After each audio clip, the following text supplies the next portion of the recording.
Summer lingers in the air, in the sound, open skies, worn boots.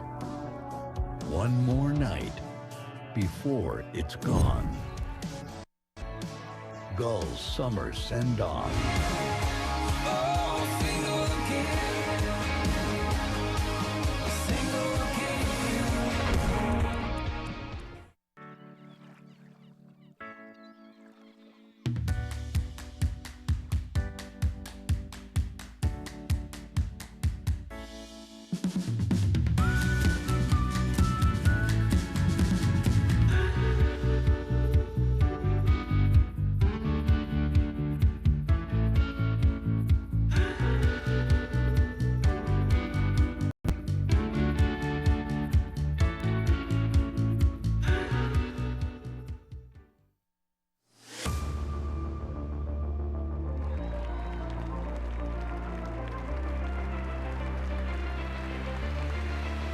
The Gulls take game one. And he's looking for the strikeout to put an exclamation point on this series, and he does. And for the first time in franchise history, the Sylvan Lake Gulls head to the WCBL championship. There will be a new WCBL champion this season. That's got a chance. a home Where run. is it going? Good Is it night. enough?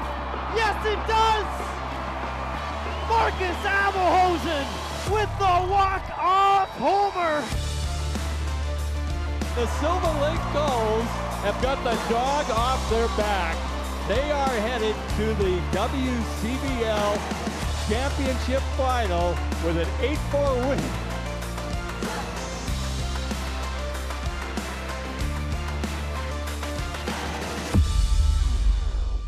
The third and final game of what has been a great and close series between the Cactus Rats and Gulls goes down right here in Sylvan Lake. Good evening, ladies and gentlemen. It is a pleasure to have you tuning in to Gulls baseball right here on FloCollege, brought to you by Visit Sylvan Lake. I'm Cale Clark, welcoming you in to the Gulls Nest for what has been a very entertaining series to watch in the WCBL. In case you missed it, after the Cactus Rats upset the Gulls in game one, which ended in very dramatic fashion, it was taken to a whole new level last night as both teams picked up from where they left off on Wednesday night, exchanging runs right until the bitter end as the Gulls had the flair for the dramatic. As we take a little bit of a rundown of what happened, they were trailing by 2 runs heading into the end of the bottom of the ninth, I should say, and then it was a ground out, and it was a missed throw that then kind of things went from bad to worse. Wild pitch that scored a run in, and then it was just one left at the tying run at third. And of course, Coleman Perry, he was 0 for 3 on the night, and he finally gets the base hit. And then, of course, the hero, John Boy Rittenhouse, drilling the walk-off run to give the Sylvan Lake Gulls a little bit of that come-from-behind win over the Energy City Cactus Rats, now splitting this series 1-1 as we head into game 3. But before that, Rittenhouse had to also make a sensational grab out in right field in that 8th inning after the Cactus Rats scored 2 runs, tying the game to keep them from taking that lead in that frame. So a crazy night it was for both fans in attendance and those watching on. As we take a look at our starting pitcher for tonight, that is returning Sylvan Lake Gull, Ramses Guerrero, who came in for an inning against the Okotoks Dogs on opening day and got into some trouble, giving up 5 runs on 5 hits in 1 inning of work. So he'll be looking for a little bit of a bounce back game, getting the ball in this one. And here is who he's going to have to face as we take a look at the Cactus Rats batting order in the 1-2-3 batters. Stephen Fermin, of course, playing at center field, the leadoff hitter for the last couple games now. Dan Kawanishi is back at a positional defensive position, so he'll be at second. And then Riley Quack is the 1-2-3 batters. He's in right field tonight. And of course, Micah Cervantes, who's been so solid in this series and so far to start for the Cactus Rats, will round up the batting order. This is the defense for the Sylvan Lake Gulls. A couple changes a little bit in this one. Elias Duncan being one of them in behind the plate, comes in to catch balls and strikes from Ramses Guerrero. John Boy staying in right field. Dominic staying in center. Isaiah Nolan is going to be in the left field, and then Shaver at third. Tylen Gray's at short. And of course, Over at second base, Joey Moreno steps in as well with Coleman Perry at first. So, yeah, some exciting stuff after what we saw last night. Let's see how it carries over into Game 3 of this 3-game series between the Cactus Rats and the Gulls. First pitch inside for ball number 1, 93-mile-per-hour fastball. Guerrera starts Fermin off with. A night that turned into being a pretty nice one. The sun has come out right for first pitch. You couldn't ask for it any better as, you know, it was a little bit scary looking coming into the ballpark tonight. There was a lot of thunderstorms in the area this afternoon, and I mean, there still are pockets of heavy clouds and thunderstorms kind of roaming around, threatening a little bit, but right now it looks pretty nice over Gulls Field in Sylvan Lake, Alberta, Canada. Third pitch coming in for ball 2, so 2-1 the count to Stephen Fermin.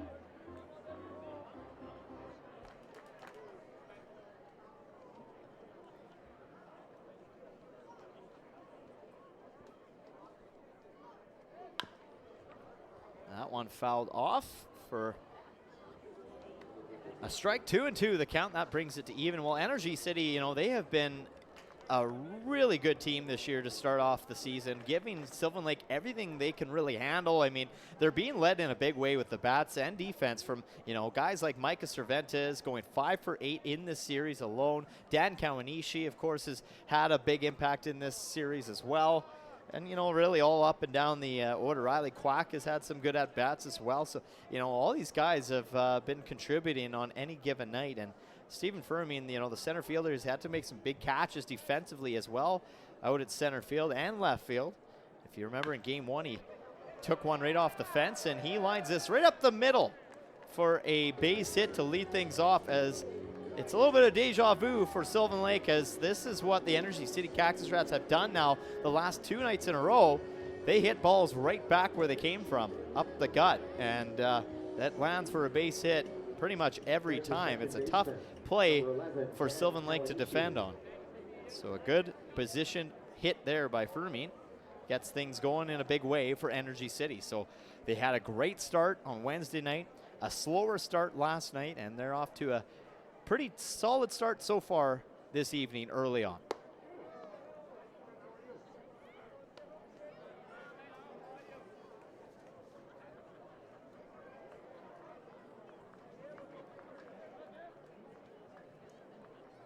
Again, if you're just tuning in, Cale Clark here with you on the Gulls broadcast on FloCollege, brought to you by Visit Sylvan Lake. Great to have you tuning along as this ball is fouled behind the Gulls dugout, hits the picnic table, and lands harmlessly over in the patio, Provincial Vodka patio.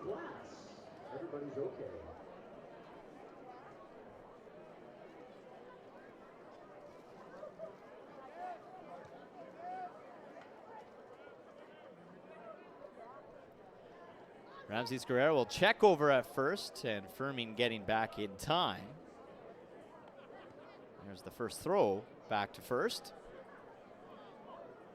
And there's been a little bit of everything in this series. We've seen pickoffs, we've seen home runs, we've seen some trickery, we've seen some small ball, long ball, you name it. We've seen it all really in this 3-game series between the Gulls and the Cactus Rats.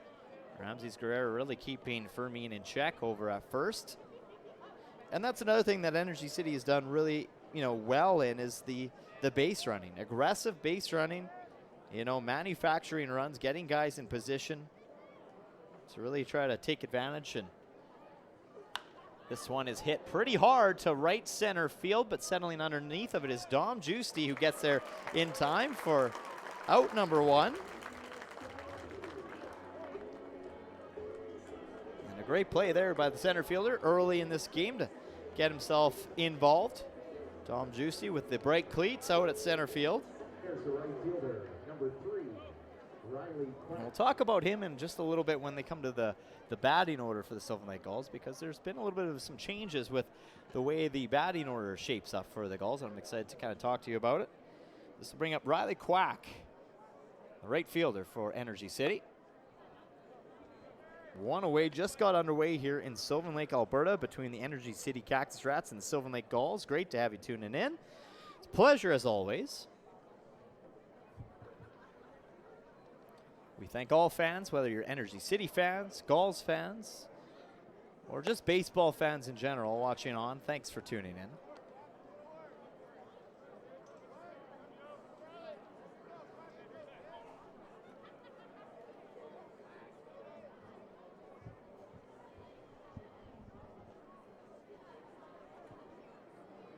Two 2-0 to Quack. And another throw over to first to keep Coleman, Perry, and Shack. Well, I'm by myself tonight, ladies and gentlemen, so I'll do my best for you to keep you entertained as the night goes on, and to help me kind of keep you entertained and keep this game fun to watch. I have a couple special guests that will be joining me as this game goes on, so definitely stay tuned. Don't go anywhere. Excited to bring in these guests for you as the night rolls on.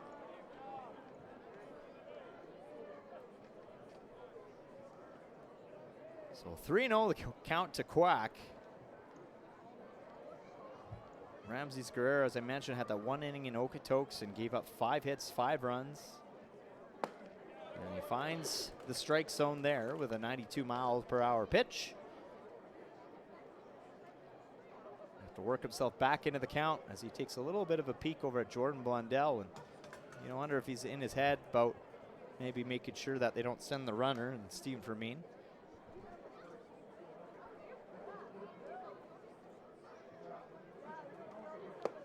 Good pitch there, 94 on the gun. Beats Quack, so a full count now. So Ramses Guerrero has worked himself back in this count. The kid from Panama City, Panama. And he throws back to first to keep things in check. He goes to Faulkner University.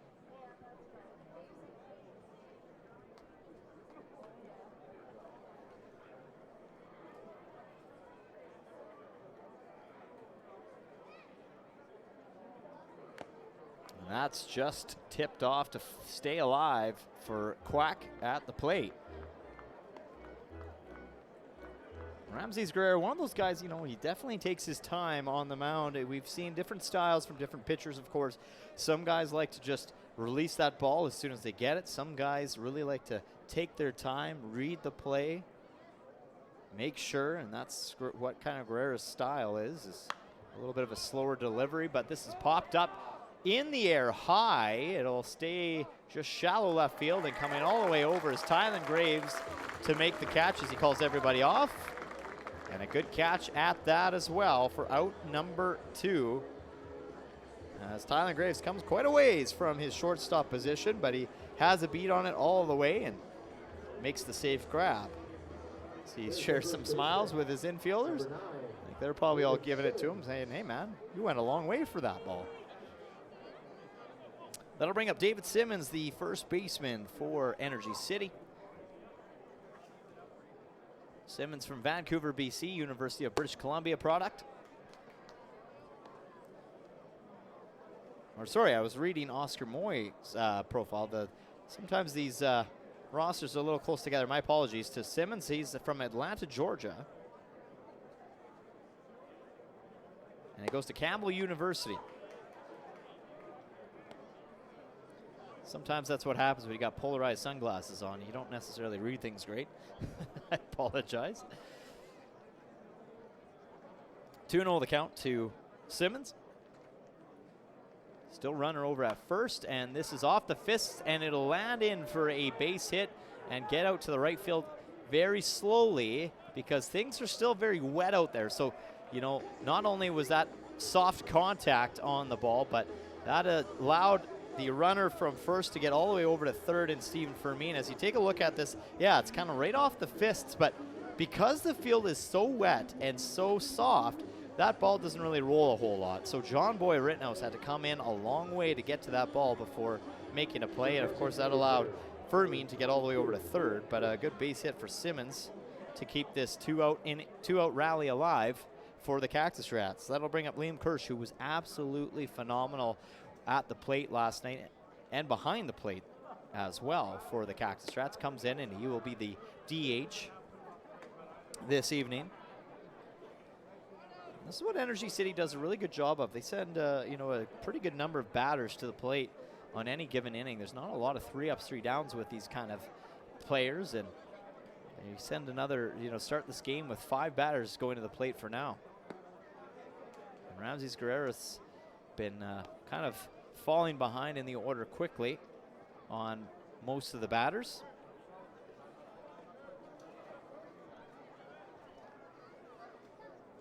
But Liam Kirsch, he had a great performance, went 2 for 4 at the plate last night.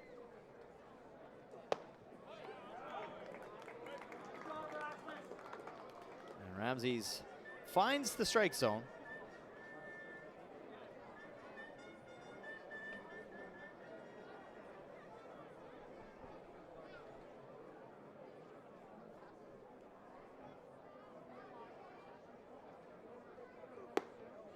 That's up high now, 3-1. Ramses Guerrero looking to avoid a loaded bases situation here. Runners on the corner for the Cactus Rats, looking to break open the scoring early on. They've been a solid team to start this season. Ramses with the throw, and that's going to paint the edge for a strike, as Liam Kirsch thought he had the walk, but he did not.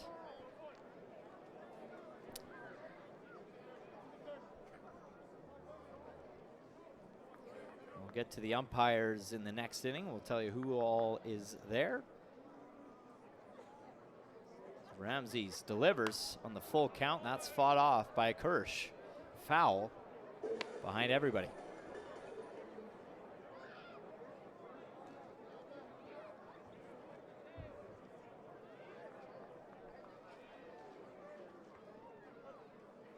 Yeah, Kirsch went 2 for 4. He had a run and 2 RBIs in last night's efforts.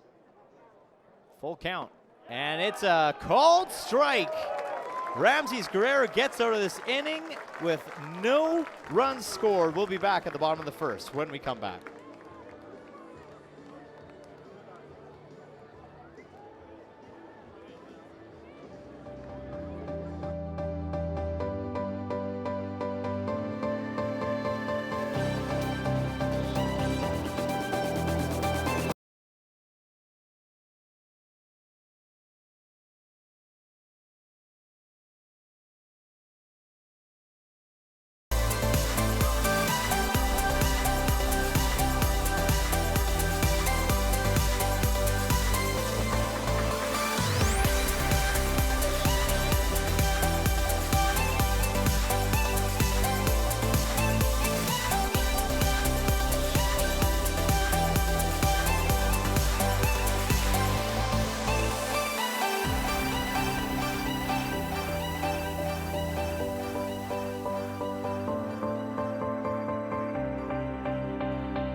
There's your starting pitcher for the Energy City Cactus Rats, number 14, Saul Mata, who goes to Iona University, and he had a pretty not bad season over at Iona.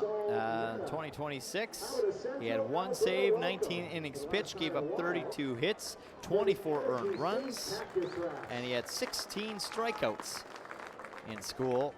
And this is who he's going to face. And this is the batting order I was telling you about that's a little bit different. So we've seen Dom Giusti be the leadoff guy, but he has now switched places with Isaiah Nolan, who's usually the last guy in the order. So they got Isaiah Nolan to lead things off. Elias Duncan, Maddox Shaver, the 1, 2, 3 batters. And, of course, Bryce Turner steps back into that DH position after last night's night off. And we'll take a look at kind of now the field for Energy City in behind.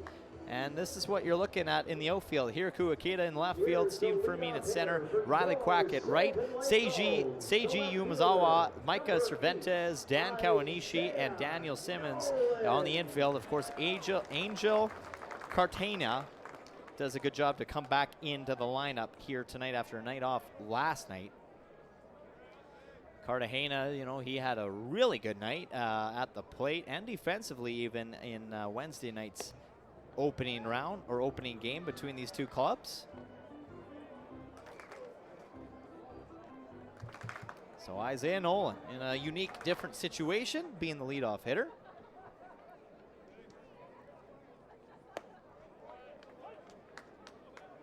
Scoreless between Energy City and Sylvan Lake, bottom half of the first. Again, if you're just joining us, Cale Clark here with you on the Gulls broadcast on FloCollege, brought to you by Visit Sylvan Lake. And let's take a look at our umpire crew here tonight as you take a look down third base. That's Clayton Wandler. And joining him tonight behind the plate is Lonnie Smith, and over at first for the first time in Sylvan Lake this summer, Don Buskus, the crew chief, back here at Gulls Field. Great to see him back. Got to catch up with him before the game and asked him how his winter was, and he said pretty good. They had 3 weeks in Cuba, a week in Mexico, so yeah, he had quite a nice winter this year. And it's a leadoff walk for Isaiah Nolan. 5 pitches, and he gets a walk down to first. So that's a good start for the Gulls as they get a base runner.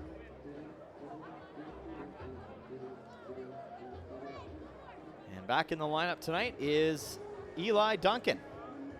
Now batting the catcher, number 5, Eli. So Eli, I was talking to him after the game last night, and Eli had supposedly was getting set to come into the game for hitting, and this gets past the catcher in Cartagena. So Isaiah Nolan will make his way over to second.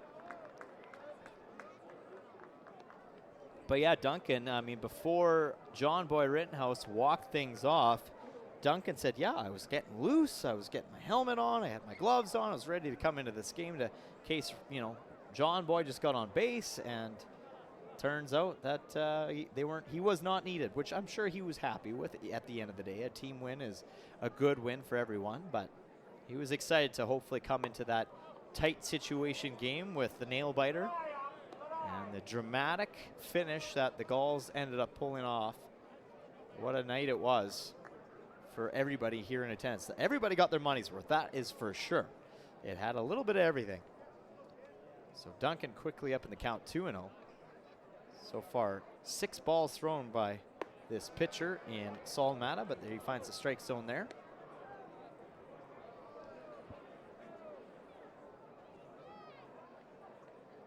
Mata's already had a start this season. He had 4 innings of work.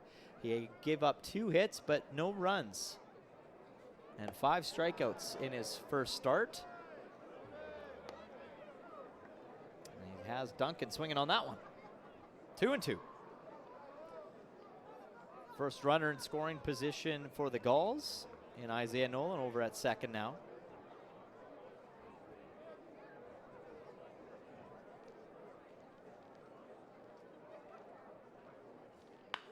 And Duncan sweeps under that and gets a base hit out of it as he lifts that into left field. So a nice hit there by Duncan coming into this game. And Sylvan Lake starting to look pretty solid with the bats to get things going. And speaking of solid with the bats, that brings up our next batter, Maddox Shaver. I mean, what can't we say about this kid? He comes into tonight going 4 for 8 in just this series alone. 4 for 8 in the last 2 games. Maddox Shaver has 2 RBIs and 1 home run. The big homer that we have seen him send over the fence last night. Saw 2 home runs last night. That was something to watch, and he can hit a long ball if he ever connects on one.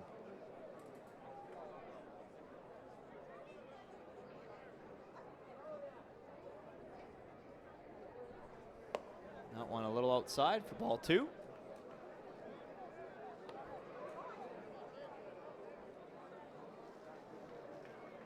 So Shaver now with 3 RBIs on the year, 1 home run, hitting .400 for the Gulls this summer. Really good numbers. really good. That's English language right there. That's Kale language. But I was talking to him a little bit. I'm like, oh, wow, you're really turning it on with the bat. He's like, no, don't say that. Don't say that out loud. Don't put that in the universe. Because I said, oh, you got to block out the noise. Maddox, Belleville, Ontario kid.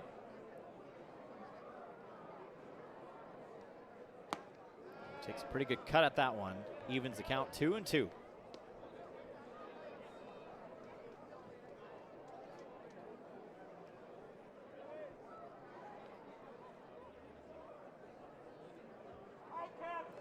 Throw down to first. Eli Duncan just getting back in time.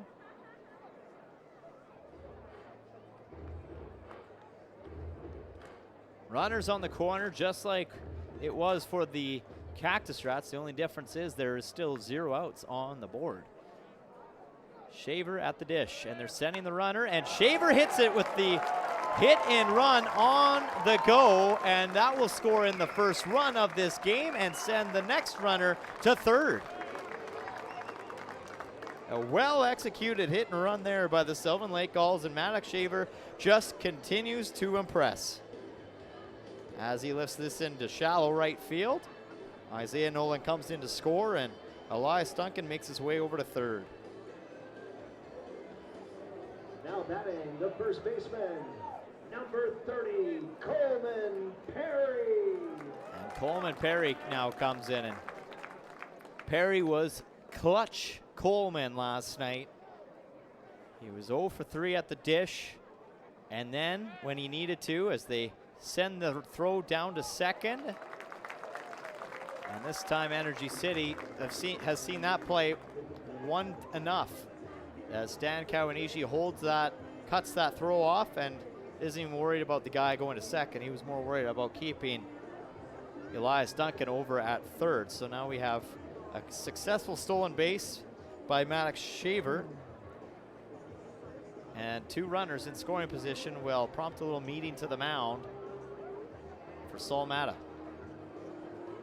Sylvan Lake has come to play here on this Friday night.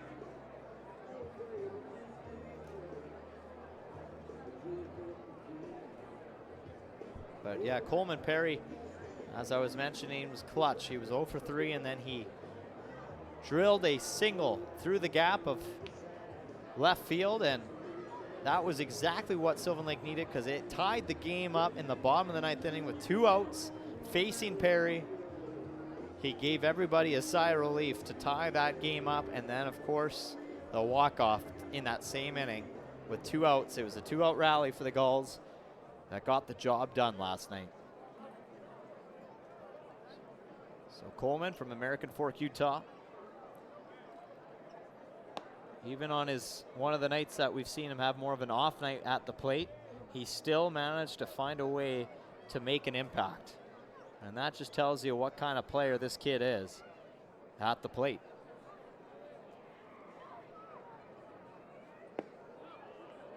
And that's down and out of the strike zone. So a 3-0 count to Perry here. A walk would load the bases, and guess who's on deck? The next scheduled batters, Tylen Graves and, of course, John Boy Rittenhouse. Not who you want coming up to the plate. And that one paints the corner.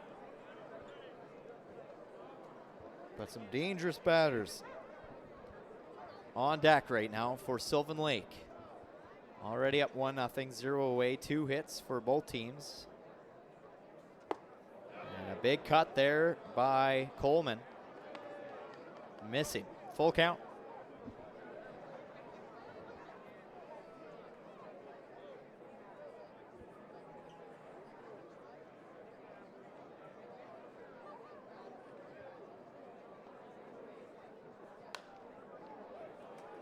Foul down the first base line, off the screen.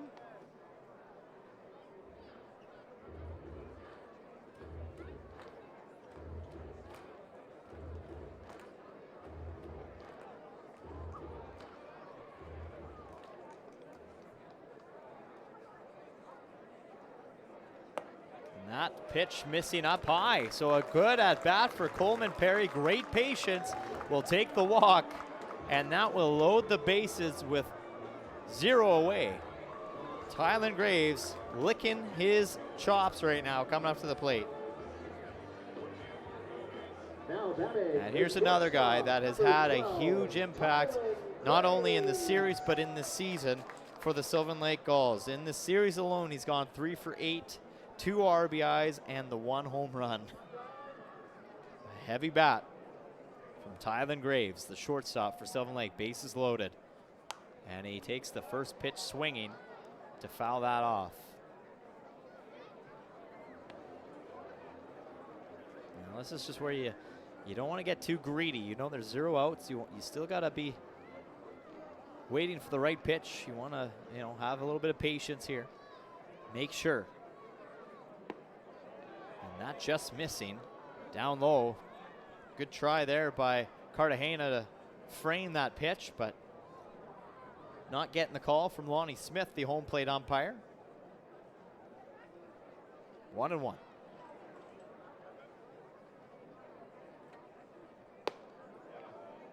Not missing outside. 2-1.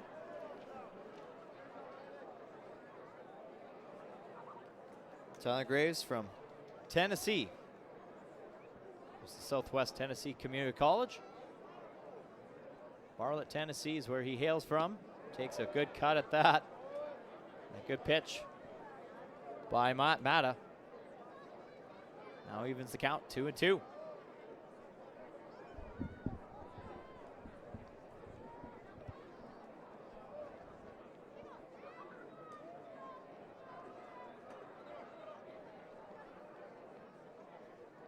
Here comes the pitch. Outside to bring the count to full now with bases loaded. That's just a little bit of a tough time. Saul Mata had this a couple times. He was up in the count, or he evens the count, and then he goes to a full count. So Tylen Graves looking to take advantage here. And that's a ball. It's going to walk in a run. Tylen Graves with a good at-bat. Will walk in Elias Duncan. And that brings up the hero from last night that walked things off. And here it is. The winning hit. A big one at that as well. A double to walk it off. So Michael Quick came in to score, and everybody chased after him on the field. John Boy Rittenhouse, see what he could carry into this game with still 0 outs. Bases loaded situation. Gulls have now gone up by a pair of runs. John Boy Rittenhouse can really blow this game open with a swing of the bat. And that catches the inside.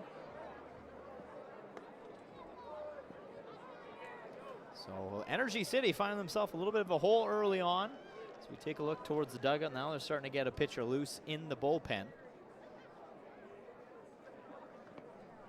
Not missing down low, but a good stop there by Cartagena. Keep that in front of him. 2-1.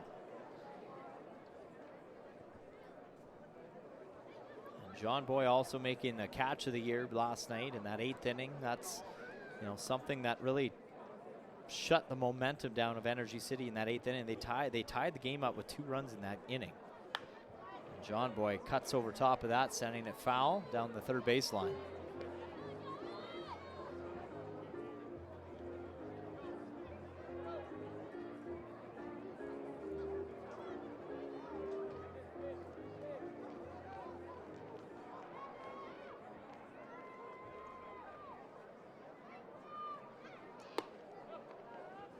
Again, after an even count, goes back to full for Rittenhouse.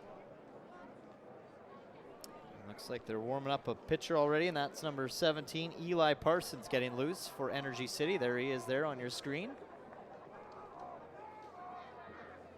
And it's another walk, and a run will come in to score.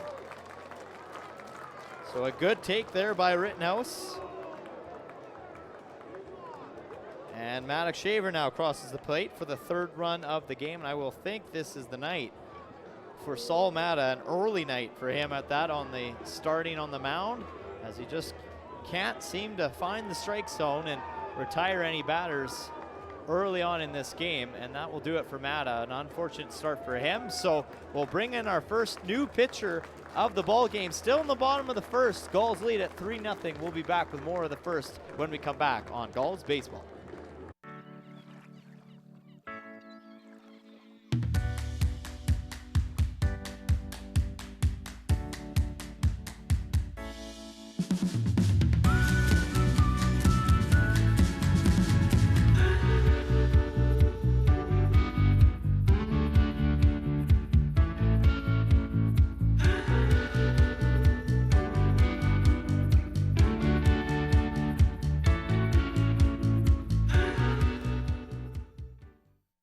Summer lingers in the air, in the sound, open skies, worn boots, one more night before it's gone.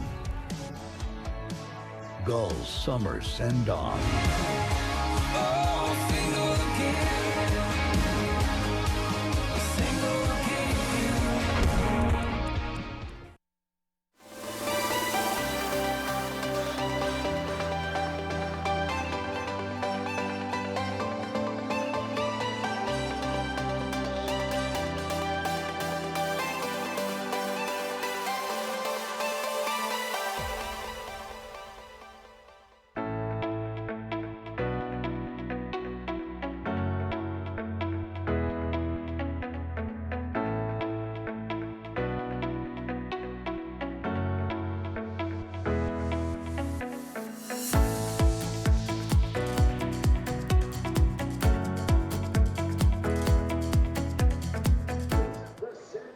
The Energy City Cactus Rats turn to the bullpen probably a little earlier than they wanted to in this ball game, as we are still in the bottom half of the first inning, but this is going to bring in the Edmonton, Alberta native Eli Parsons, who goes to Arizona Western Community College, and he's going to face Joey Marino with 0 outs, bases loaded situation. So a tough inning to have to come into. Now they're going to send a guy home, and they'll get him there as Coleman Perry comes in easily, standing up to score another run. And both runners on the bags advance another base as well.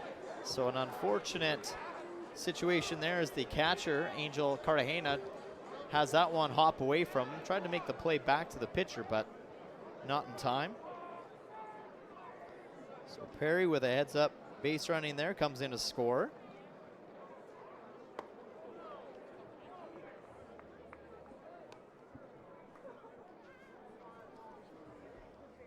And, you know, it's kind of fun to watch, you know, series against teams as well. You know, you get 3 in a row against a team, and that might start to show of, like, okay, what kind of depth does this team have? You know, not only in the pitching staff, but how, you know, the fielders and the infielder are feeling after a few straight games in a row.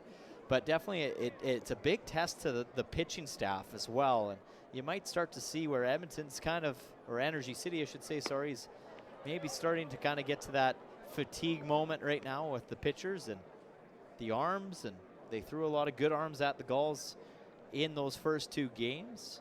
Not to say that they don't have still good arms left to use, but just so far tonight, it hasn't been a pitcher's night for Energy City to start this ball game. Gulls up 4-0 already, and it's still 0 outs. Full count to Marino now. Sylvan Lake just using that momentum from last night, carrying over into tonight as well.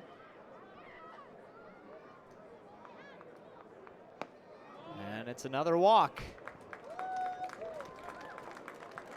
But at least it doesn't walk a run in, as now that just makes the bases loaded all over again for Sylvan Lake. It's the 5th walk of the inning, but the first walk for this new pitcher in Eli Parsons. So that'll bring up Bryce Turner, the DH, tonight. Bryce went 0 for 3 just a couple nights ago. And he hits this hard, high in the air. This will be a pop-up catch, playable for center fielder and Stephen Fermin, and he'll throw it in, but another run comes in to score on that sacrifice flyout by Bryce Turner. But at least finally Energy City gets their first out of the inning.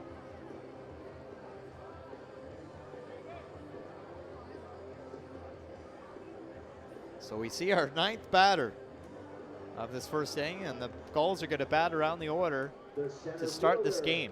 Number 42, Dom Juicy. And they got to, carry that momentum from last night into tonight. Also looking to carry it into this weekend, because they're going to need the bats to be going if they're going to keep up with the Lethbridge Bulls on Saturday and Sunday down in Lethbridge as they get ready for a 3-game series against the Bulls. It'll be 2 in Lethbridge, and then they'll return home on Tuesday to wrap up that 3-game series here at Pagano Park at Gulls Field.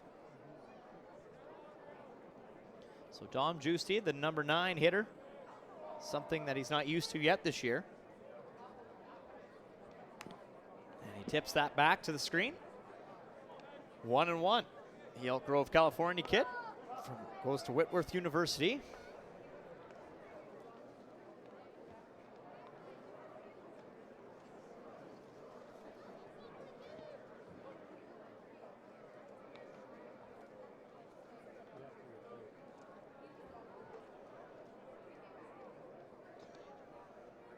Hitting .265 as a junior at Whitworth University, Dom Juicy. At 155 at-bats, 31 RBIs, 41 hits, and 7 more than single base hits as well.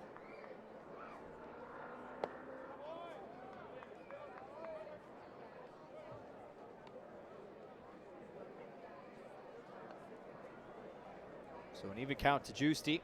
1 away now. Gulls lead at 5-0, still in the bottom of the first inning. Eli Parsons on the mound for the Cactus Rats. And Juicy swinging on that ball, popping it high and in the air right to the first baseman. Will keep everybody at bay as David Simmons makes the catch.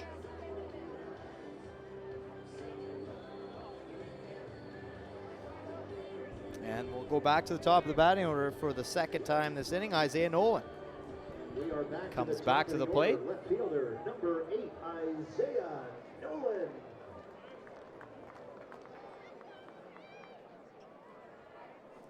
John Boy Rittenhouse still at second, and Joey Marino over at first.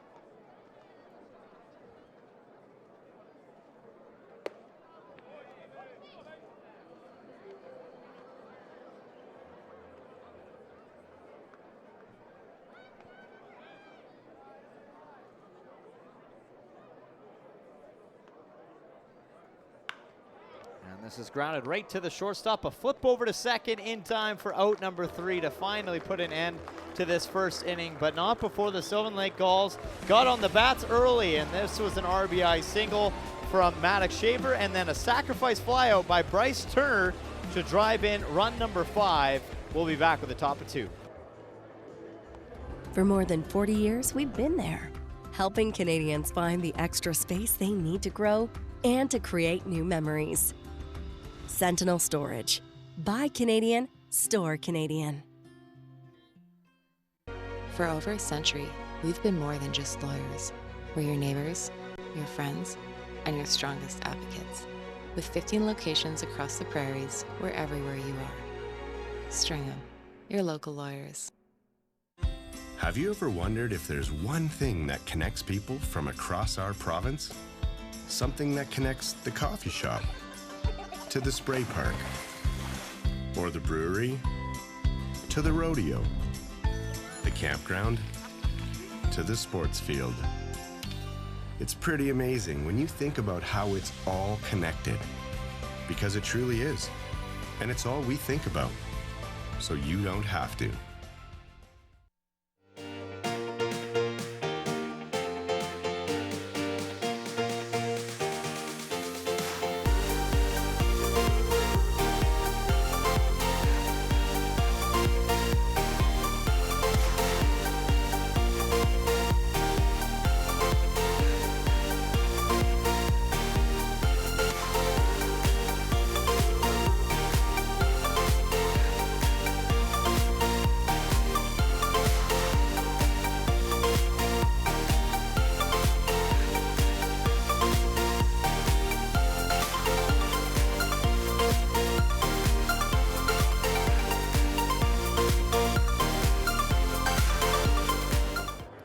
Ramses Guerrero back on the mound after a nice long break, and he is going to look to get back into this ball game as he just gave up the 2 hits back at the first inning. But again, Cactus Rats, they did get a couple good base hits out of that first inning. Just he finally found a way to strike out the dangerous Liam Kirsch to end the danger and end the inning. And then of course a lengthy bat for the Sylvan Lake Gulls, and he'll face Angel Cartagena, who had a really good game on Wednesday night. He had the night off last night, but on Wednesday night, he went 3 for 5 at the plate. He came around to score twice himself and then drove in a run as well. So Cartagena, was definitely one of those dangerous batters back on Wednesday night.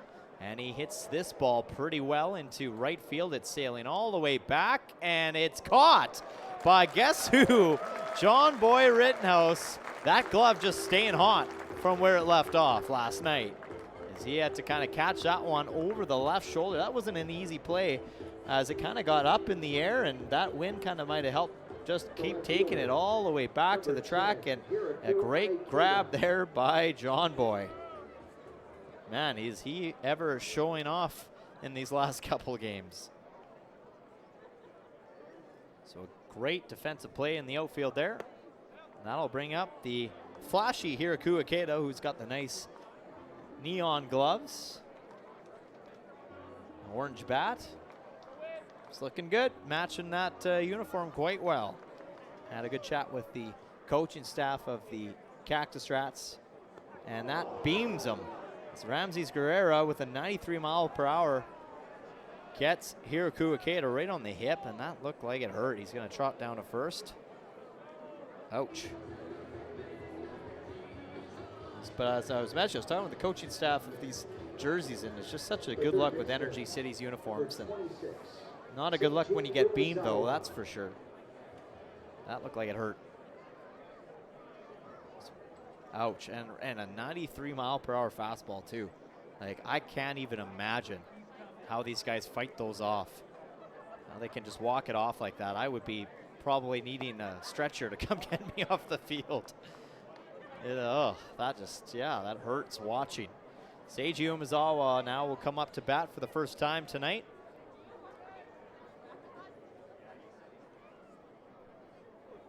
And Umezawa takes this off the fist, goes right to Shaver, who will field it and throw it, and a nice scoop off the turf by Coleman Perry. A little bit of a hop that he had to fight there, but a great scoop nonetheless by Coleman Perry. Wow, it was not an easy grab by any means.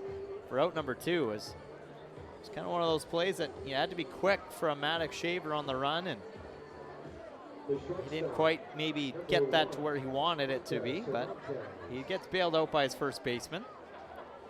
I'll bring up Micah Cervantes, and we talked about Micah. I mean, he has been really good in this series, going 5 for 8, 3 RBIs, and 1 run scored. That's impressive numbers. And he's laid down some really good bunts as well. This is a guy I think that they're going to be able to turn to on most nights and expect big things from.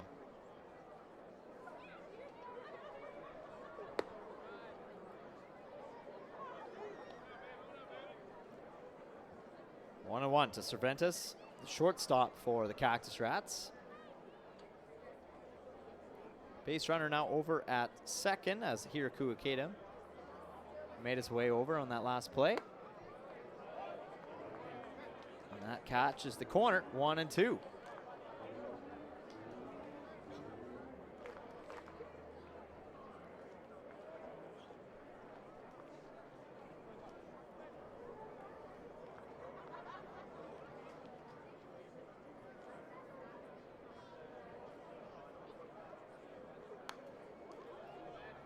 Cervantes staying alive, fouling that back to the screen.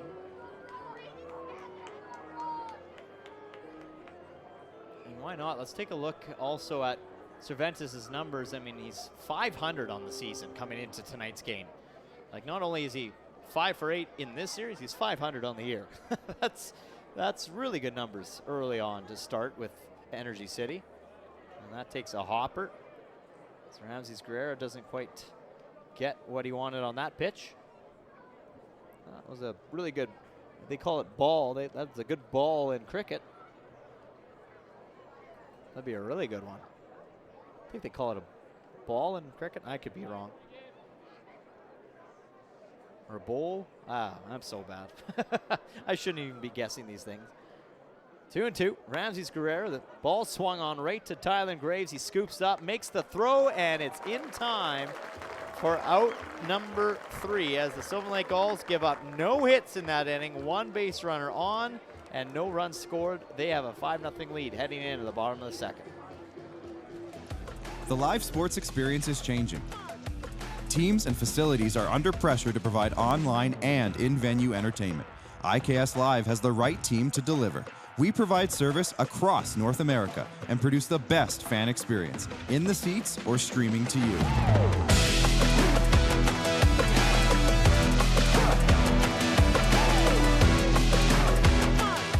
IKS Live continues to bring you the best seat in the house.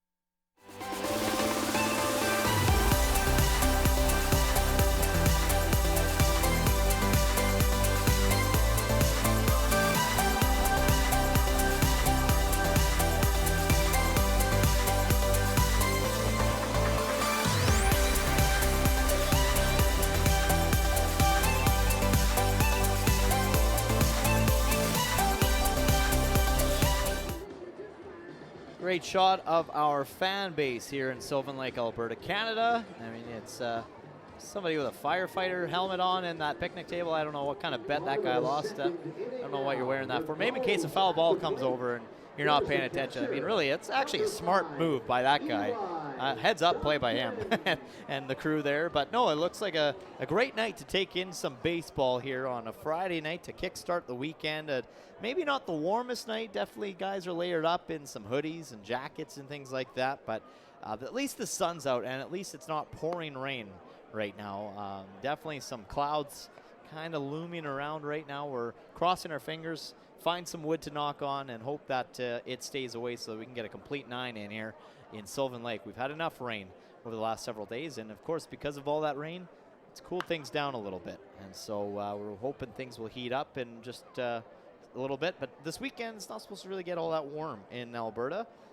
It's actually going to be staying pretty chilly, I think, in the low teens of the Celsius range, and I say Celsius because I know there's a lot of American folks watching on, so yeah, it's not warm. That's definitely pretty cool weather for this time of year. And this is softly hit right off the swing, and it's going to be a base hit for Eli Duncan, his second base hit of the night.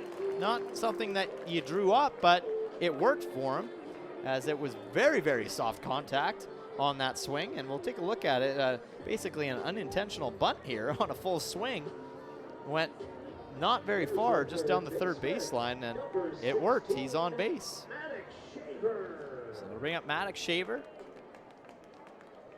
to face Eli Parsons, who's getting his first full inning of work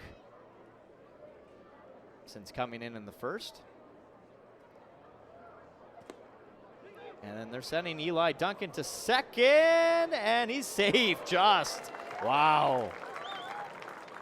Great running and speed there by Duncan to get there in time, but let's watch the replay. I thought maybe he would have been tagged out here. That was a really good throw by Cartagena, and the throw comes in with time, but oh, that's close. I think Duncan just slid right around the tag in time to get a hand on that base in time, so wow. A nice stolen base there by Duncan. And Shaver already with an RBI single in this game.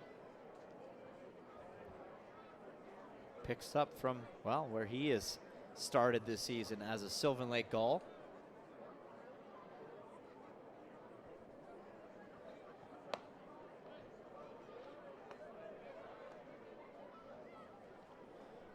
(3-0) the count.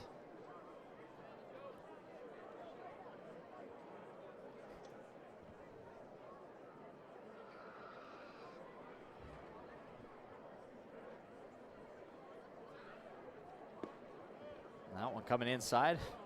Just as Shaver thought maybe he was going to get a 4-pitch walk there, but catches the corner.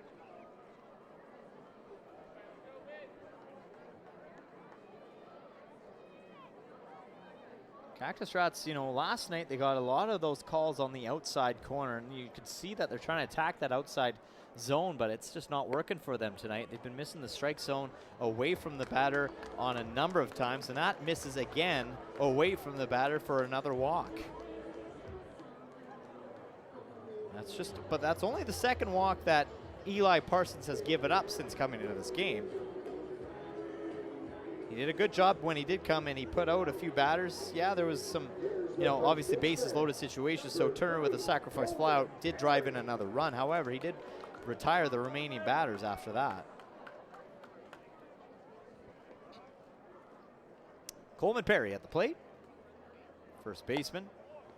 And this time, that catches the outside corner. So they've been missing on that outside, but this time that found the zone. Lonnie Smith might have heard me down there.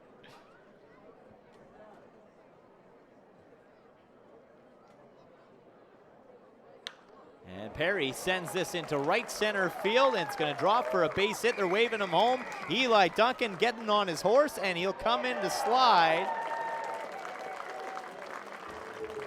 for another run scored by the Sylvan Lake Gulls. And for a second there, I thought maybe he missed the home plate when he came in to slide, but luckily he did go back and double check and make sure. And Coleman Perry now getting an RBI single. Yeah, that left foot, that was close. I don't even know if he touched it, and even his buddy there. And that's Tylen Gray saying, go touch that plate just to make sure. And so he did. And Energy City wasn't really paying attention, so no harm done there anyways, but a good RBI single by Coleman Perry. Found the gap.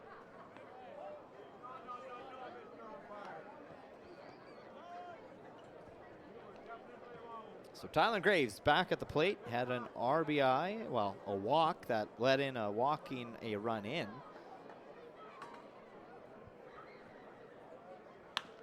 And he grounds this to his position in Cervantes, who flips it over to second, trying to make the double play, but not in time, as Graves beats out the throw just in time. But Perry will be thrown out at second. Graves gets on with a fielder's choice, and Manic Shaver over at third.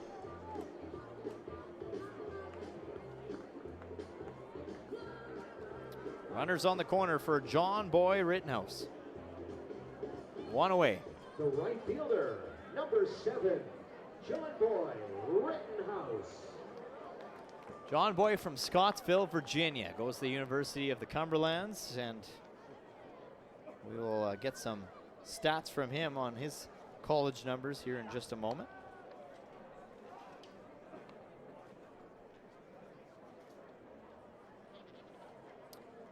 It was hitting .392 this year at the University of Cumberlands. He had 212 at-bats, 83 hits, 16 home runs, and 75 RBIs, a .712 slugging percentage. I mean, holy cow, those are almost video game numbers right there.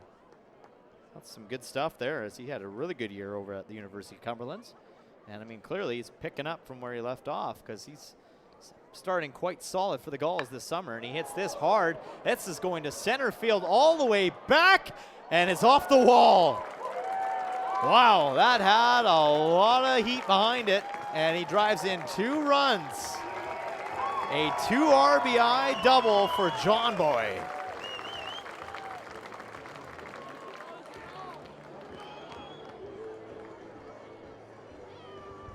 That almost left the park. Hit the about halfway, 3/4 of the center field wall right beside the 400. Going the long way.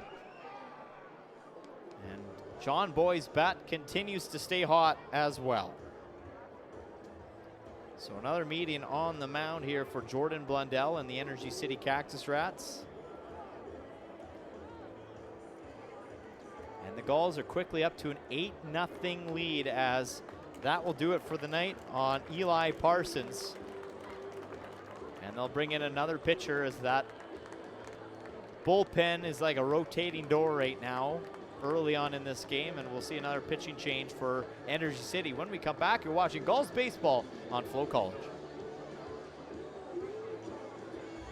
For more than 40 years, we've been there, helping Canadians find the extra space they need to grow and to create new memories. Sentinel Storage. Buy Canadian, store Canadian. For over a century, we've been more than just lawyers. We're your neighbors, your friends, and your strongest advocates. With 15 locations across the prairies, we're everywhere you are. Stringham, your local lawyers. Yo, Dustin, you going? Yes. Can I join you guys? All right, let's go.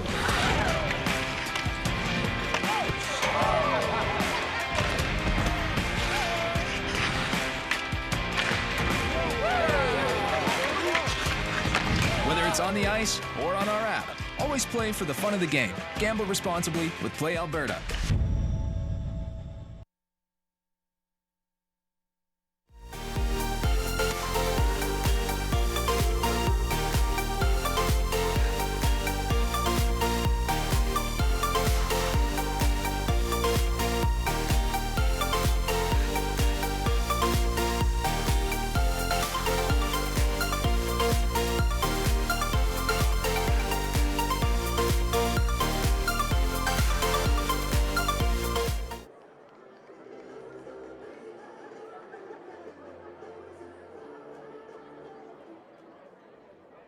Now batting the second baseman, number 21, Joey.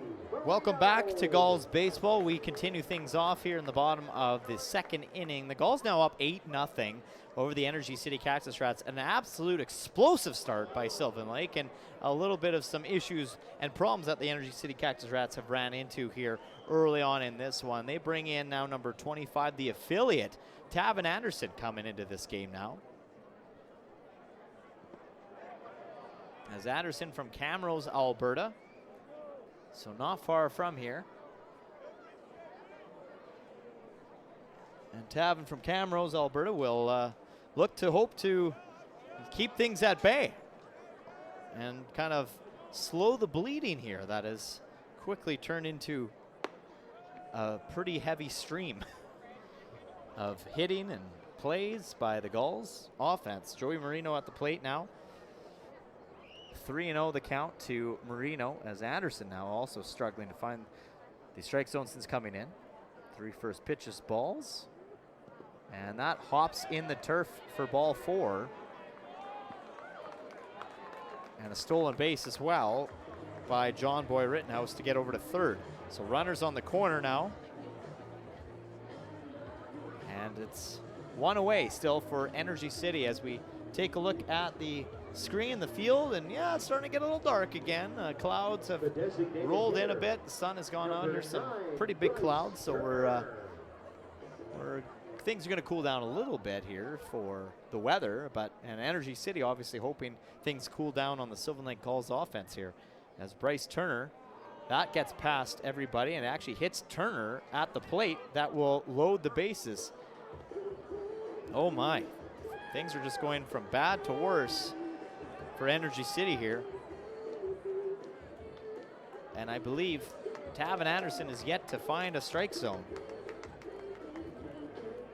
That's 5 straight pitches that aren't over the plate, and that hits right off the foot of Bryce Turner as he winces a little bit. So back to the bottom of the batting order, Dom Giusti. And back to the top batting order on deck, Isaiah Nolan. So Dom Giusti watches finally the first one go by for a strike.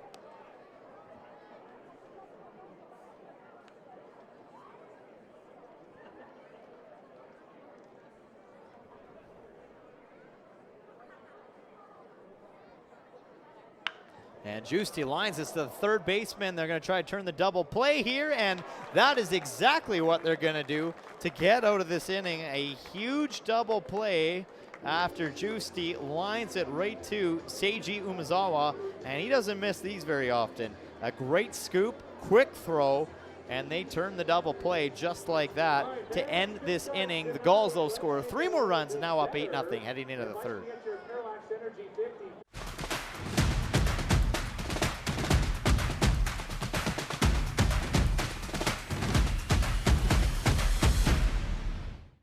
Hey baseball fans, make sure to stay up to date with your favorite teams across the league by subscribing to the WCBL YouTube channel right now. We have tons of free coverage for you over there, including daily highlights, full archive game broadcasts, daily game day previews, plus the WCBL report with myself and Joe McFarland every Wednesday. It's all in one spot, the WCBL YouTube channel. Subscribe today.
Everybody having fun at the ballpark, including young fans like that guy, and some kids taking in the action here, and some adults taking in the beverages. It's all in all a great night to be at the ballpark, and I know the league's motto this year is summer's always better at the ballpark, and it really is.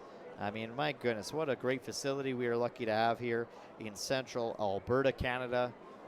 And it helps when your team's up by 8 runs heading into the top of the third. I mean, it has been an explosive start for the offense for the Sylvan Lake Gulls, and they've done a good job limiting the offense from the Energy City Cactus Rats. But the Rats obviously going to be looking to start to chip away at this big lead and hole that they have found themselves in, as Stephen Fermin last at bat had a base hit leading things off. And he's a pretty good batter for this club as well. Hitting, well, not the greatest to start, 176 so far averaging, but he's got already 2 RBIs on the season and 3 hits. 1 that went for extra bases. So 1-2 the count, as Ramses Guerrero can now kind of settle into this game and play with a nice cushy lead. And Guerrero just missing inside on that pitch, evening the count 2-2.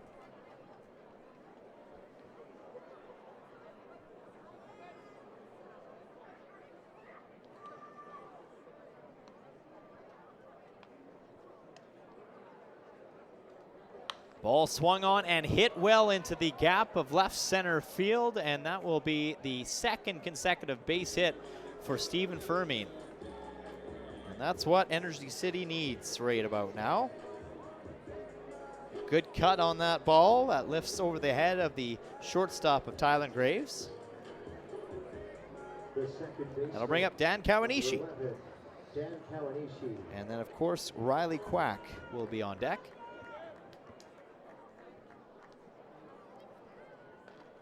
Kawanishi flew out to Dom Giusti his last at bat. And Ramses quickly up 0-1.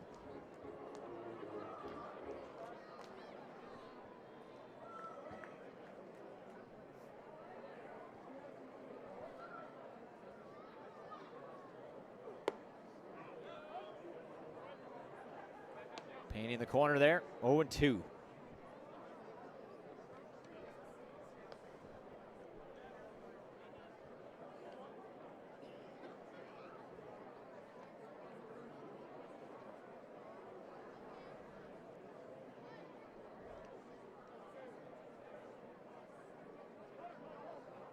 going to get a timeout called here by, this time, the catcher. As Ramses Guerrero, you know, he's ran into a few things and issues with, well, not issues, but Eli Duncan and him haven't necessarily been on the same page the whole time tonight. I mean, there's been a couple times where Eli Duncan's calling some plays and Ramses Guerrero shaking his head, no, I don't like that. I don't want that. No, thanks, no. So I think that visit was just Eli trying to kind of, okay, what do you want to do here? Let's get on the same page a little bit. But as Ramses Guerrero, now you see him shaking his head, okay, yeah, I like that. So we'll see here with the 0-2 count. Ramses Guerrero throws that inside for ball one. Pretty good pitch, too. Trying to get a guy to cut at that one. So something I do want to point out to you, folks at home watching, is that something new this year that I noticed in the crowd behind home plate. And another inside pitch missing. Evens the count 2-2. Is see where those ladies are standing just kind of right above the Visit Sylvan Lake. 2 rows up. The one lady's eating, it looks like a hot dog there. Those, I believe, are upgraded seats. So those are sponsored by Canadian Tire here in Sylvan Lake. And every game, they upgrade 2 lucky fans to sit in better seats for the remaining of the game. And they do it usually pretty early on, as this is fouled off, just left of the Gulls bullpen. And so those ladies, I believe, would have gotten upgraded to those seats. And I also see, yeah, a good point out there by my producer on the right-hand side, right behind basically the umpire, a couple rows up, is owner's wife, Jen Schitzel. So she's also in amongst the crowd here tonight. But yeah, pretty cool that's what you know, the partner of the Sylvan Lake Gulls has done this year, the local Canadian Tire, doing a cool free seat upgrade for some lucky fans in attendance. So every night they go and pick out these fans and tell them, hey, we got you a better seat up front, up close and personal. Dan Kawanishi, full count to him. The throw over to first to keep things in check after Ramses Guerrero was up in the count, 0-2, and now great patience by Kawanishi to bring it back to full. 0 outs on the Cactus Rats. And this is hit hard into right field, and another base hit to lead things off here in the 3rd inning, as Energy City starting to put the bats together here in inning number 3. Back-to-back base hits. And that'll bring up Riley Quack. So things starting to look good here for Energy City. And it looks like Gulls are going to start to send some guys over towards the bullpen here, as Ramses Guerrero now pitch count getting at 50. Riley Quack. Quack flew out to shallow left field, where Tylen Graves ended up making the catch.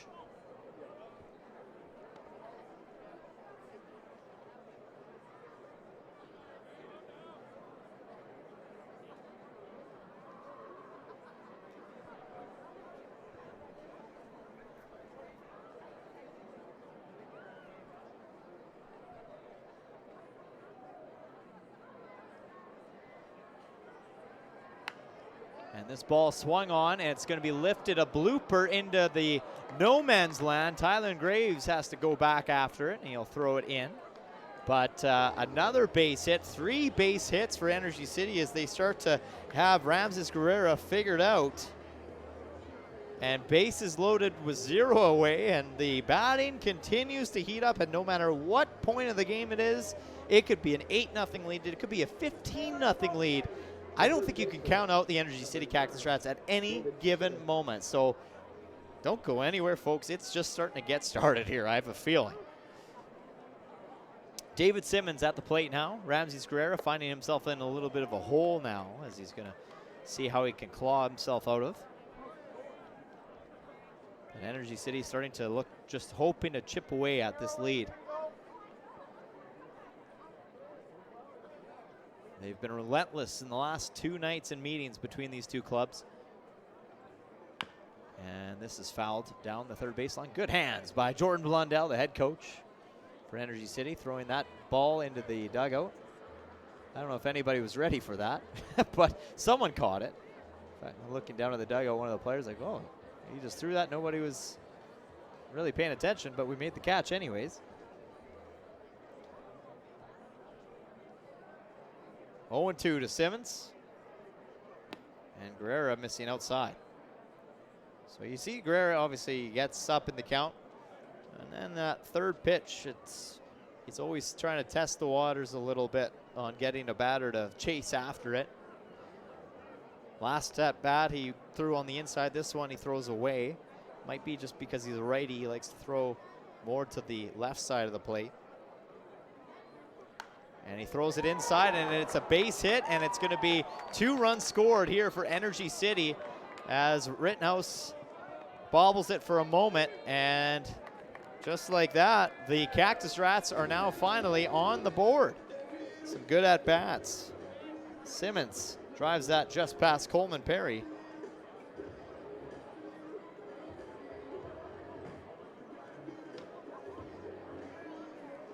Zero out still for the Cactus Rats. Runners on the corner.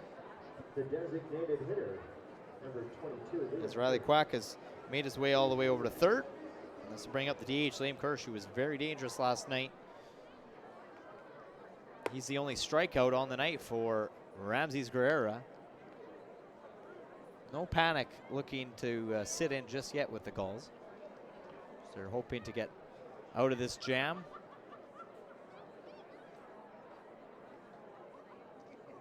Oh my, Ramses Guerrera is just might be losing a little bit of it right now. See if he can settle in. Let's watch this pitch come in here as it came in high. Good dodge there by Liam Kirsch. Holy, that would not have felt good if that connected.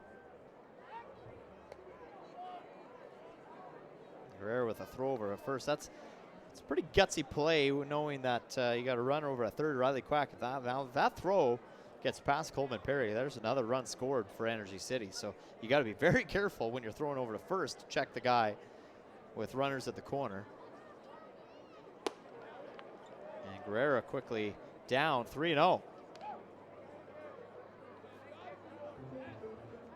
Kirsch would be happy to take a walk here, load the bases for the second time in this inning. We got 39 for the Gulls warming up in the bullpen right now. And it's a walk. So get a little meeting between the catcher and pitcher here.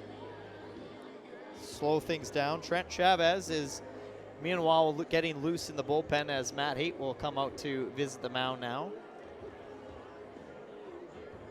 So bases loaded, 0 away. And things are looking very similar to how they looked for the Sylvan Lake Gulls back in the first inning, but this time for Energy City. So trading places a little bit here as the Gulls find themselves in a little bit of a jam for the first time tonight.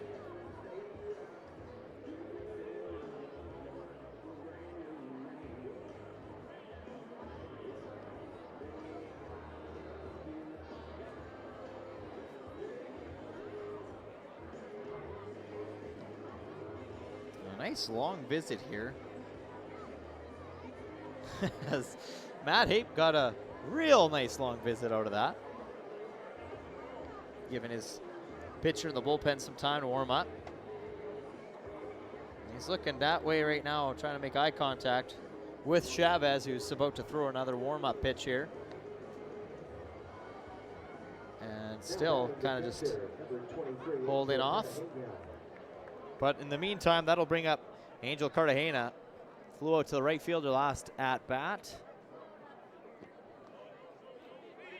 And it's right at the feet of Duncan, who lost it for a moment.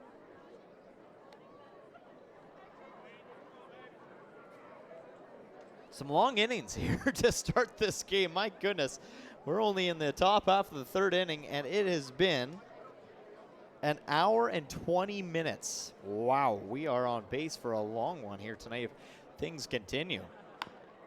And this one is a bouncer right to Shaver, who fields it, makes the throw over to first in time, but a run does come in to score as Angel Cartagena does the right thing for the RBI before being thrown out at first.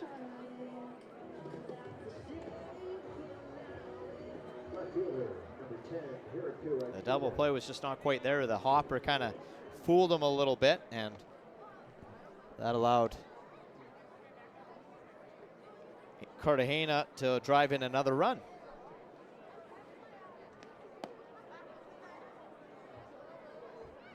So 1-0 the count. This will bring up Hiraku Ikeda, who was hit by a pitch back in that second inning. Runners at third and second now, 1-0 the count.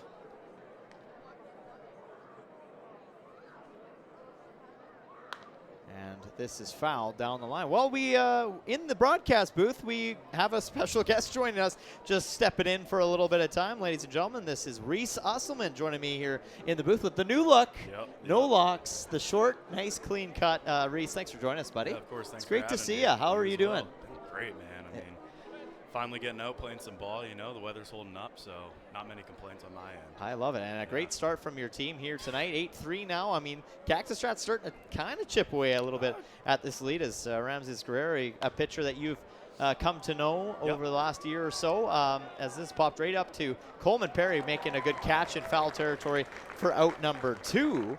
But yeah, what can we say about, I mean, Ramses, and, you know, of course, you guys will get into a little bit of jams every now and then. It's going to happen, but I think, what do you think? What's going through his head right now with this? I mean, you know, he's probably like, with this inning right here, he's probably just thinking, you know, I don't got my stuff, but I know I got the stuff to beat him. So I'm sure he's just trying to work his butt off and do what he can to make sure that he gets us back in there with as little runs as possible. But I'm sure it's no short of confidence. No, absolutely, and it's nice too to have that 8-0 cushion before. You know, you're coming in, and I'm sure for him it's nice to have that little bit of cushion.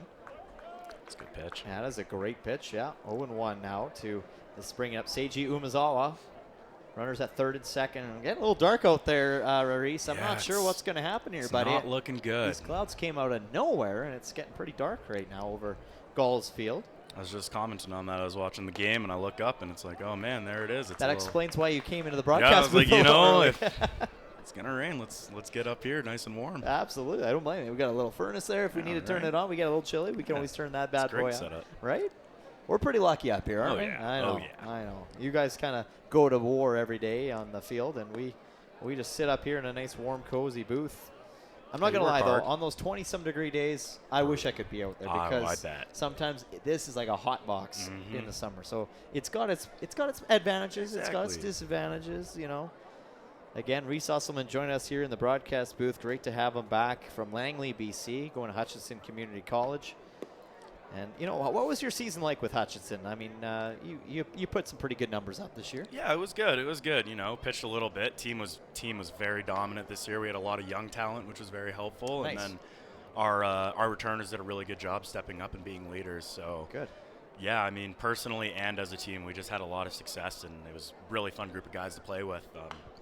Actually, the catcher, Elias Duncan, was one of my teammates, right? So had so much fun playing with him. It was like, hey, why not bring it up to Canada and continue it, right? Yeah, that's awesome. And what kind of, you know, does he bring to this, I guess, this club this summer? I mean, is he a personable guy? I've got to be. He's quite chatty. He's a good guy.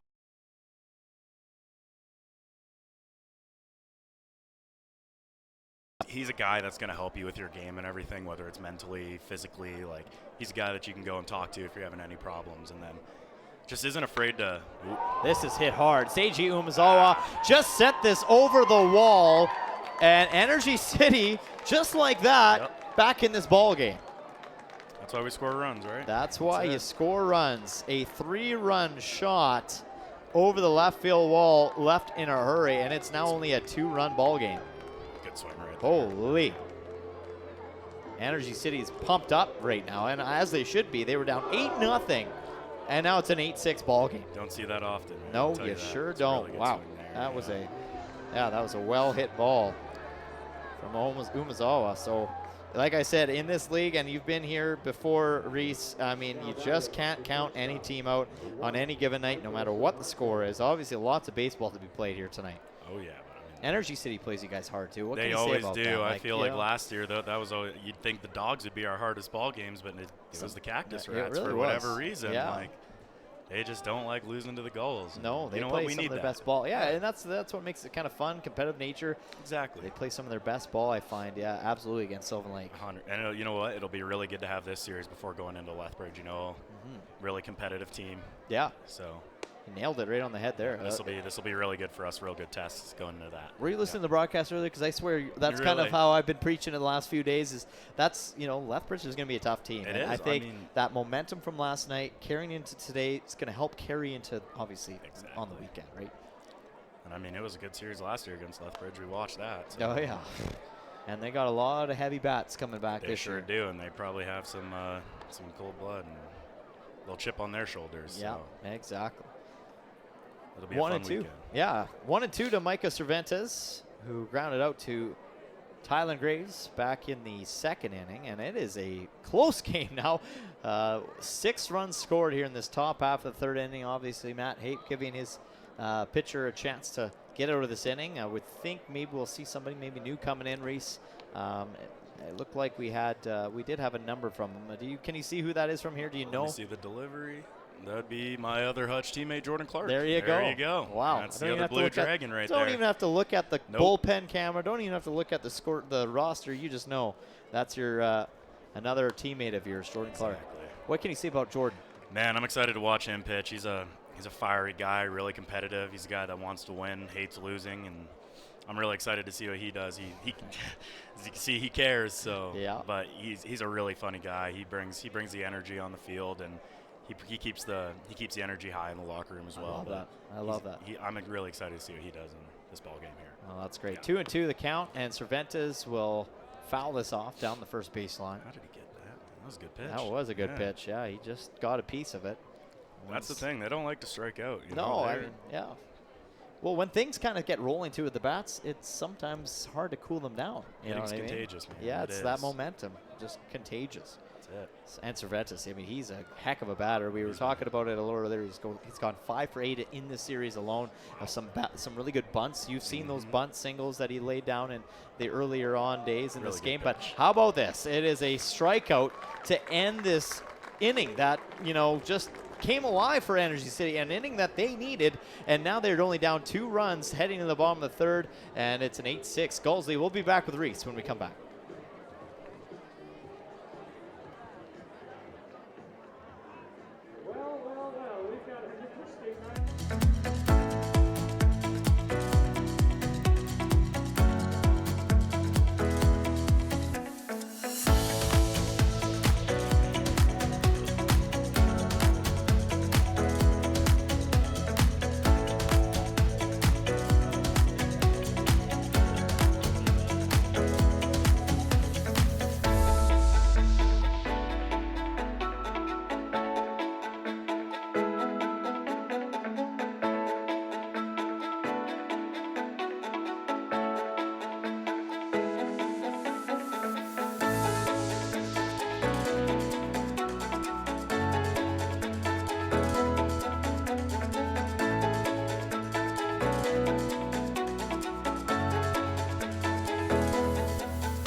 Well, it's starting to rain now. The cloud has come over the Gulls field, and people are kind of bracing for cover under the umbrellas. That guy was smart. He knew what kind of weather we get here in Alberta and came prepared. But I'm sure we'll start to see those that didn't bring umbrellas, especially in the club seating, start to make a run for it under the concourse level too, and you see it right here. Yeah, these guys, even though that girl's got an umbrella, she's like, nope, I'm good. I'm still gonna, run for cover here as the rain starts to pour down here in the bottom half of the third inning, and it's been a game. I don't know really what else to say besides an absolute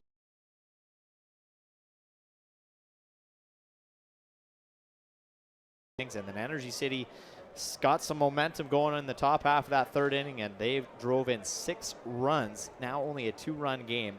But, yeah, hopefully no rain delay here. Hopefully we can, get some more baseball in and get at least to inning 5. But, I'm looking at this cloud, Reese, and I don't know. It doesn't look big, but it's probably slow moving where it's just going to be a pain in the butt to, put a damper on things. That's what it's looking like. I saw that cloud getting close to the field about 2 innings ago, and it doesn't really seem like it's moved that much. So jeez. I'm hoping this is 5 minutes of heavy rain and we'll call it a day, but yeah, you never know with this weather, right? Exactly. So Isaiah Nolan will lead things off, top of the batting order here for the Sylvan Lake Gulls, as it's a even count to Nolan, and he's still facing the rookie, the affiliate, Tavin Anderson from Camrose, Alberta. Got a feel for Anderson right now. No rosin or anything out there. I'm sure that ball's real slippery. Oh, yes. What is that? That's going to be tough for you guys, hey? It's tough. You try not to think about it. When I'm out there, it's like, you know what, man, it's going to be wet. Just do everything as you would when it's dry, and whatever happens, happens. So it doesn't change your mentality with what pitches you're throwing, or does it? It does a little bit. Yeah. For me personally, I might not throw the slider as much, right, but you just try not to let it affect you, because once you start thinking about all of that, that's when close pitch. That was very close. Yeah, I think maybe Isaiah Nolan got the benefit of the call on that one. So sold it a little bit. A little bit. Walk there for Nolan. So leading things off here in the bottom half of the third with a walk. A lot of walks tonight from the Energy City Cactus Rats pitching staff. And they run into a little bit of issues. And I was kind of saying it on the air before you got up here that maybe that can come into play with just, it shows maybe the depth of the pitching staff for the team, and now you're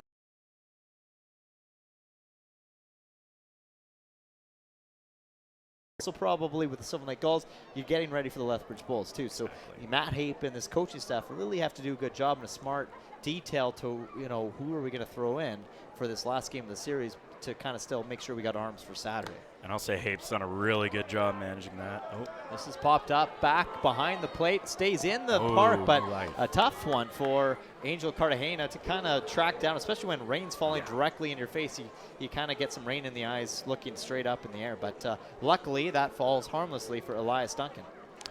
As I was saying, Hape does a great job managing the staff, and the past I want to say it was Wednesday, just throwing a couple guys just 1 inning, kind of treating their bullpen as in game so that they can be ready for Lethbridge. So I know we got Kai Rempel getting ready to throw against them and a few other guys, and Hape just communicating with them and making sure their arms are ready to go and doing whatever they need to do so that we can go out there and dominate the Bulls. Yeah. And that's something we saw with Braden Stewart, and I know I talked to Matt Hape, and he said that's kind of why they didn't really overextend Braden Stewart's arm that night. He can really throw. I mean, 94 miles, 95, 96 on the gun that he was hitting that night, but they're obviously saving him for a big weekend. Oh, yeah, because that's a big-time arm right there. I'm excited to see the numbers he puts up this summer, because that's a guy that sure knows how to pitch. Exactly.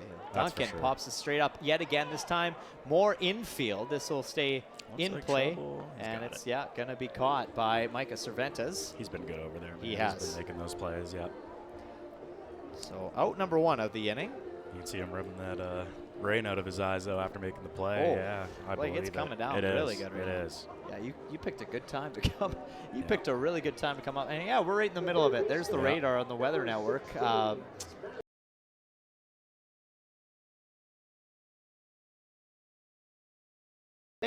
And that cloud is covering a lot of it. So I don't know if we're going to be getting dry anytime soon here, Reese. Well, tell you what, we got some guys in our pen, but the Cactus Rats bullpen is empty. They're staying dry in the dugout. They're bracing for cover. But oh yeah. Sylvan Lake sending a guy to warm up. That would mean that I think Usselman we're with Reese Usselman right now. That'll mean that maybe Ramses Guerrera's probably night is over. I think so. High pitch count. It's still early in the summer. Yep. Kind of easing guys into it. And there's your buddy Jordan Clark being a hero out in that rain right now. Well, it's funny because I know, man, he's from Jacksonville, Florida, and he has not left Florida until he came to Hutch this year. Oh, so wow.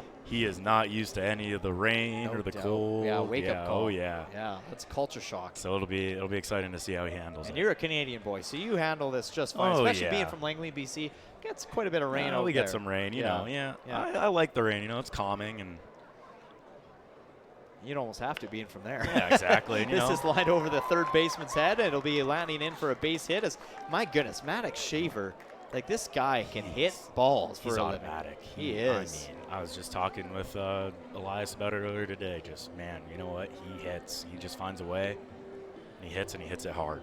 Coming into this game, he was hitting 400 this summer with the Gulls, but coming into this series, I mean, he was going 4 for 8 coming into tonight's game between the last 2 games. He's gone 4 for 8 in the last 2 games. Like, you know, 3 sorry, I'm looking at the other guys' numbers here. 2 RBIs, of course, the 1 homer. Like, the guy can hit, and it's impacting this team in a big way. Coleman Perry's another guy that's been pretty consistent as well with the bat. A little bit of an off night for him last night. Checks that swing, but he came in clutch when he needed to, didn't he? That's it. You know what? You have a bad day, but you keep the boys in the ball game. It's a good day. It's a great day. That's it. He's a vacuum at first. Sorry, but just to go back to your living at Langley, anybody back home that might be watching tonight, or anybody that, you know, any family members out there that you might want to say hi to? Saying hi to my mom, you know. Oh. Yeah, we got a pretty good sound of thunder, and everybody's leaving the field in a hurry, as it was a pretty big bang overhead here, and a pretty good strike not far from the baseball field. So I think that's going to put us in a little bit of a rain delay now, ladies and gentlemen. Sorry to cut you off there, but before we go off the air, let's finish our thought. Let's go on camera. We're going to be on the camera now. So anybody back home that might be watching? Just my mom, obviously, just growing up, her and I, just a lot of love for her. So just, you know, wishing her the best and hoping everything's well with her. And then I love that. Yeah, that's awesome. And is she obviously your biggest supporter then back home? Yeah, both of us biggest fans of each other. So that's good. Yeah. I love that. Any siblings? Nope, just her and I. Just you and her. Just mom and I, and we just do our things. Love that. Good for you guys. Well, Ramsey Square. I'm getting you guys mixed up. It's all good. Reese Osselman here in the broadcast booth. Reese, thanks for joining us. Stay in here as long as you want, because we're now officially, ladies and gentlemen, in a little bit of a weather delay. It's an 8-6 lead for the Sylvan Lake Gulls. We're in the bottom half of this third inning, and you see it there. It is getting light to the west, so promising things ahead maybe for us, but we will step aside and we'll be back once we can get this game back underway. The thunder rolls and the lightning strikes. Another love grows cold on a sleepless night as the storm blows on out of control. Deep in her heart, the thunder rolls.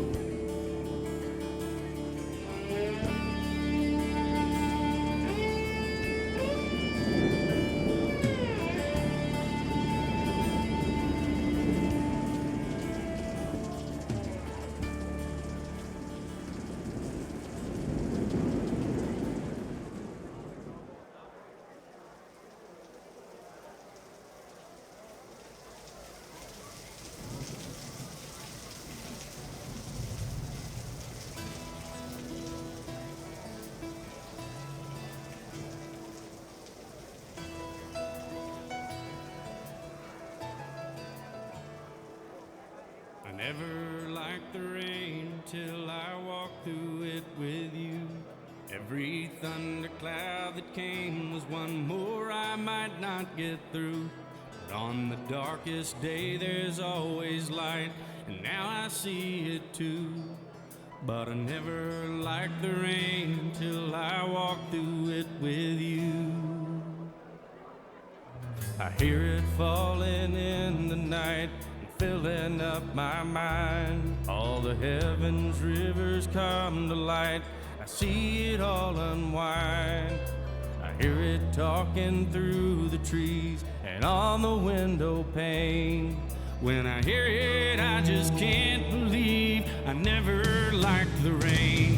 Like the rain, I have fallen for you, and I know just why you like the rain. Always calling for you, I'm falling for you now, just like the rain.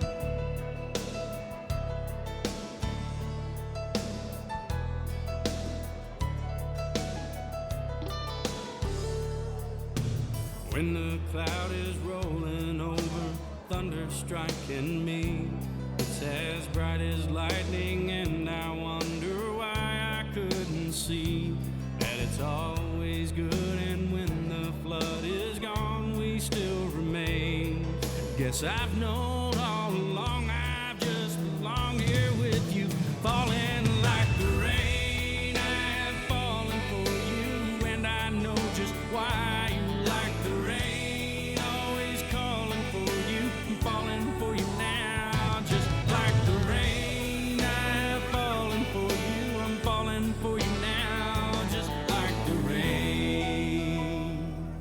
And when the night falls on our better days, and we're looking to the sky for the wind. Ladies and gentlemen, the Sylvan Lake Gulls appreciate your patience tonight. On behalf of the leadership group and our friends at ARA, $5 beers until this rain delay is over. $5 draft is on right now for the weather delay. Please drink responsibly. The $5 draft will last until the first pitch at the end of the rain delay. Thank you.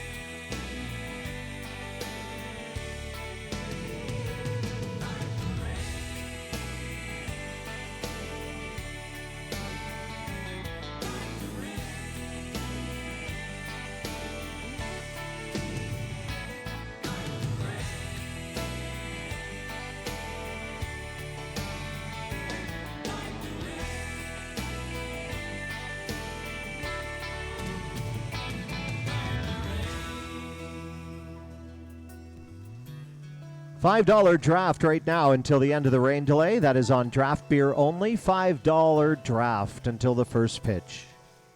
Rainy day people always seem to know when it's time to call. Rainy day people don't talk, they just listen till they've heard it all. Rainy day lovers don't lie when they tell you they've been down like you. Rainy day people don't mind if you cry on a tear or two. If you get lonely, all you really need is that rainy day love. Rainy day people all know there's no sorrow they can rise above. Rainy day lovers don't love any others, that would not be kind. Rainy day people all know how it hangs on your peace of mind.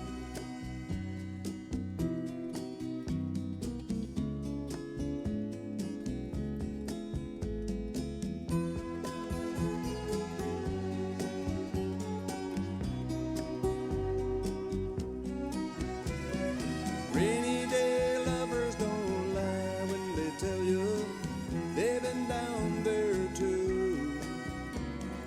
Rainy day people don't mind if you cry on a tear or two.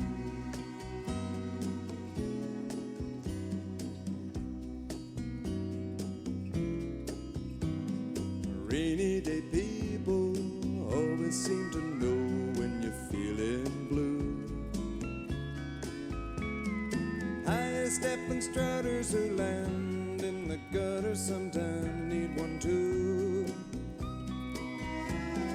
Take it or leave it, or try to believe it. If you've been down too long,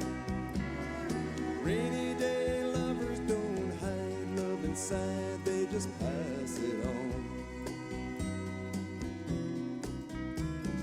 Rainy day lovers don't hide love inside, they just pass it on.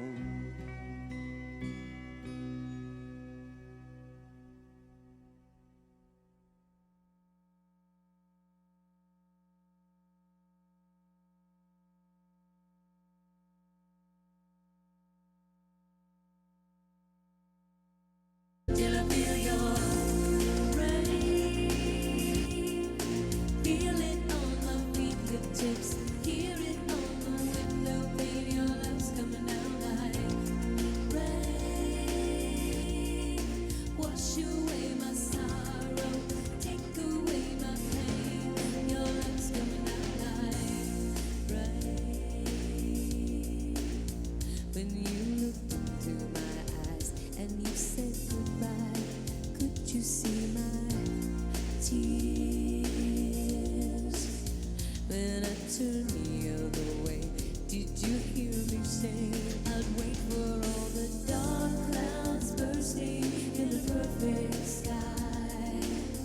You promised me when you said goodbye that you'd return when the storm was done. And now I wait for the light, I wait for the sun, till I feel your rain.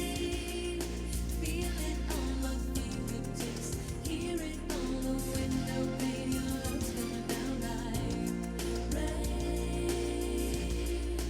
Wash away my sorrow, take away my pain. Your love's coming down like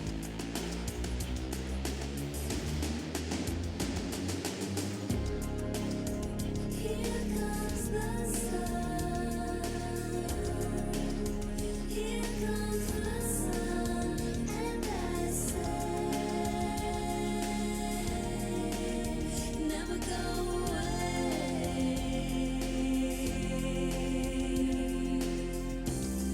Waiting is the hardest stage. Feel like I'm myself flatly in a dream of you, standing with all my heart and soul. By sheer force of will, feel like a magic draws me from the ground. There without a sound of fear, there is a remedy to love.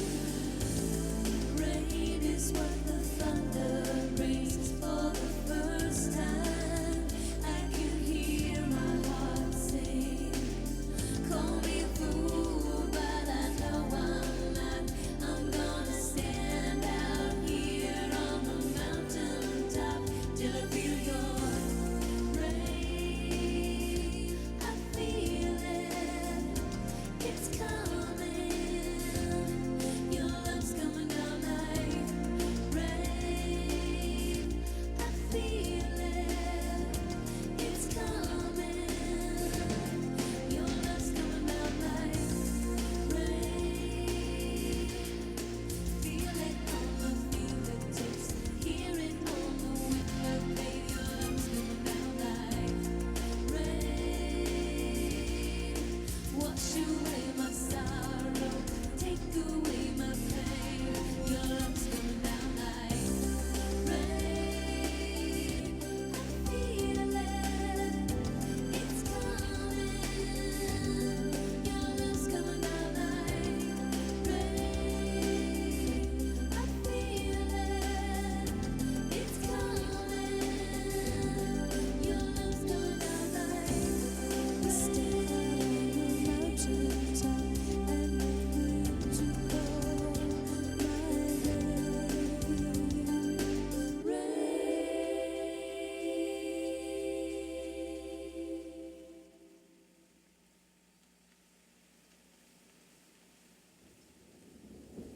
Rain makes corn, corn makes whiskey, whiskey makes my baby feel a little frisky. Back roads are bogging up, my buddies pile up in my truck. We hunt our honeys down, we take them into town, start washing all our worries down the drain. Rain is a good thing.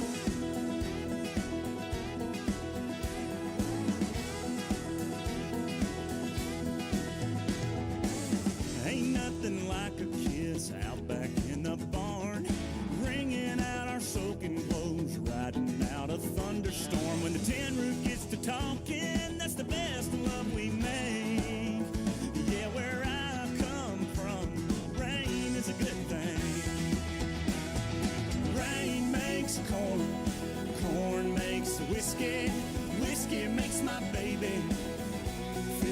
frisky. Back roads are bogging up. My buddies pile up in my truck. We hunt our honeys down. We take them into town. Start washing all our worries down the drain. Rain is a good thing.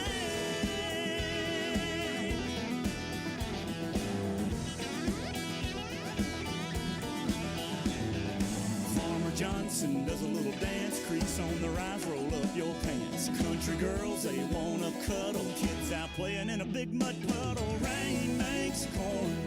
Corn makes whiskey. Whiskey makes my baby. Back roads are bogging up. My buddies pile up in my truck. We hunt our honeys down. We take them into town. Start washing all our worries down the drain. Rain is a good thing. Rain is a good thing. Rain is a good thing. Rain is a good thing.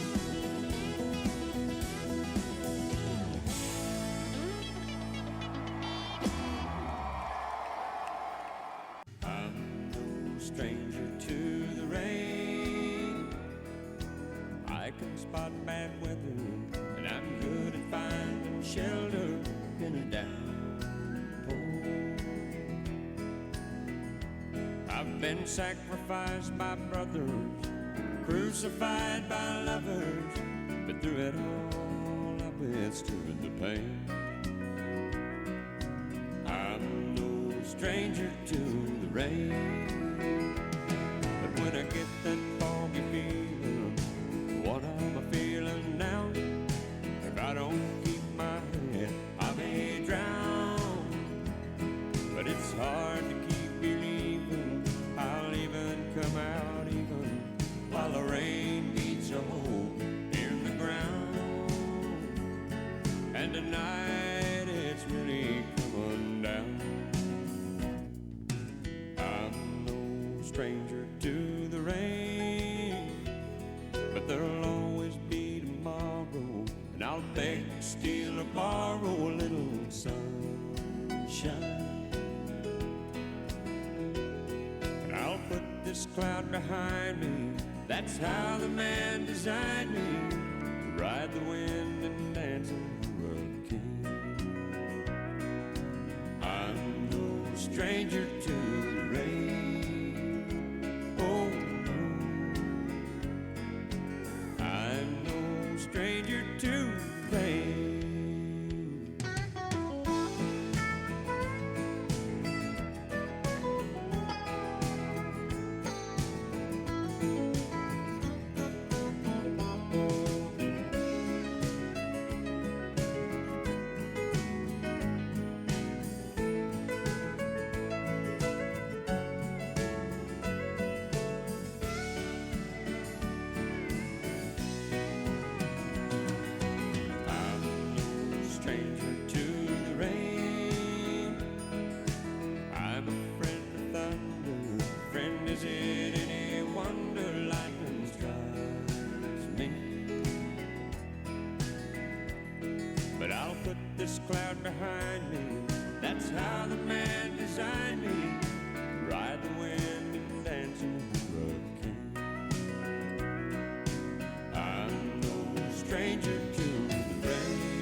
can see through the darkest night.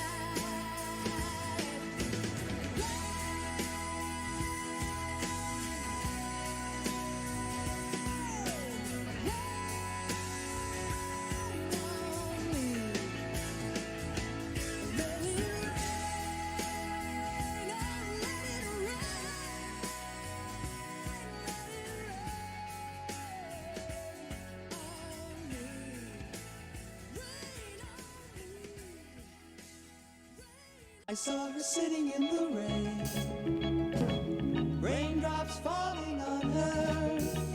She didn't seem to care. She sat there and smiled at me.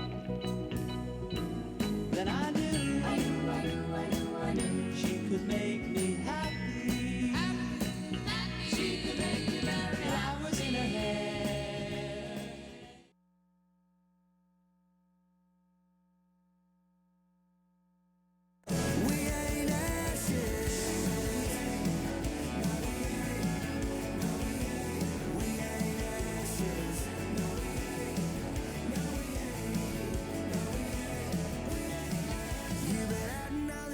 Try to make it as an actress, acting in him till your back is on my mattress. 'Cause we're just an old flame, burning it both inside. Mash barrel, baby, when the match is on. Red thing I don't know is how the hell we ain't ashes. You burn me, I burn you, quicker than the corn liquor we burn through.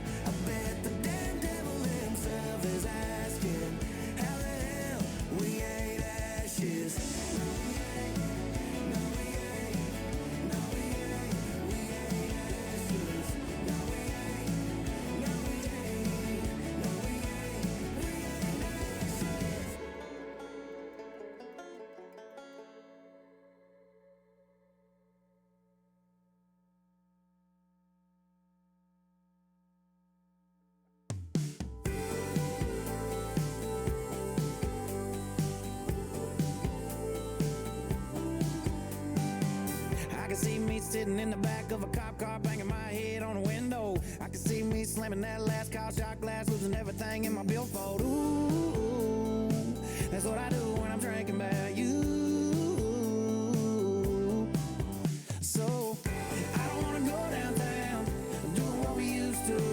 Twist the top of another round. Hell, I got enough loose screws. I'm getting tired of hurting about you. Nothing ever changes. I think I'm gonna stay right here tonight, 'cause that could be dangerous. 'Cause that could be dangerous. Yeah. I can see me doing just fine with a Daisy Duke dime, but I don't see it lasting long. I can see me ordering too many drinks at the bar, get the bartender pouring them strong. That's what I do when I'm trying to drink you gone. So I don't wanna go downtown doing what we used to. Twist the top of another round. Hell, I got enough loose screws. I'm getting tired of hurting about you. Nothing ever changes. I think I'm gonna stay right here tonight, 'cause that could be dangerous. 'Cause that could be dangerous. Yeah, 'cause you got somebody else that you've been fooling. Them same tricks up your sleeve, yeah. Ooh, I'd usually be the type to be out too, but you ruined that for me. So I don't wanna go downtown doing what we used to. Twist the top of another round. Hell, I got enough loose screws. I'm getting tired of hurting about you. Nothing ever changes. I think I'm gonna stay right here tonight, 'cause that could be dangerous. 'Cause that could be dangerous. Dangerous. That could be dangerous. Ladies and gentlemen, official update from our umpire crew tonight. 9:20 will be the first pitch of this ball game. 9:20. The time right now is 9:01. 9:01 right now. We're 19 minutes away from the first pitch of this ball game. The pitchers, the players, they're on their way down. We'll get the pitchers in the bullpen. We'll make sure the field is safe, and we'll get this game back in action. This weather delay is still on, and you can enjoy $5 draft for the next 20 minutes until the first pitch. Enjoy. A little buzz, don't know what keeps keeping it up. Is it your heart or mine? Is it whiskey or wine? Is it something in the night making us wanna cross that line? Girl, we're playing with fire, but they too far behind. It's just a matter of time till it finds your heart or mine.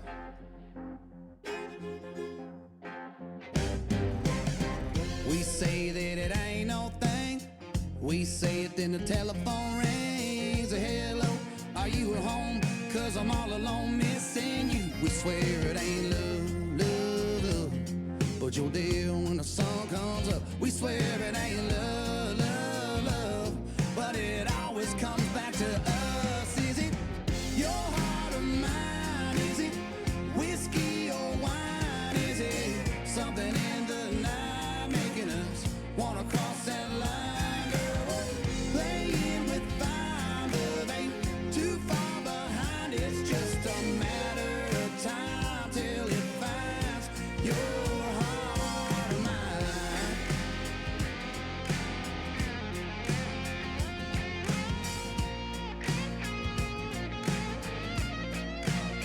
We swear it ain't love, love, love. We swear it ain't love, love, love. Is it your heart or mine? Is it whiskey or wine? Is it something in the night making us wanna cross that line? Girl, we're playing with fire, love ain't too far behind. It's just a matter of time till it finds your heart or mine. Your heart or mine.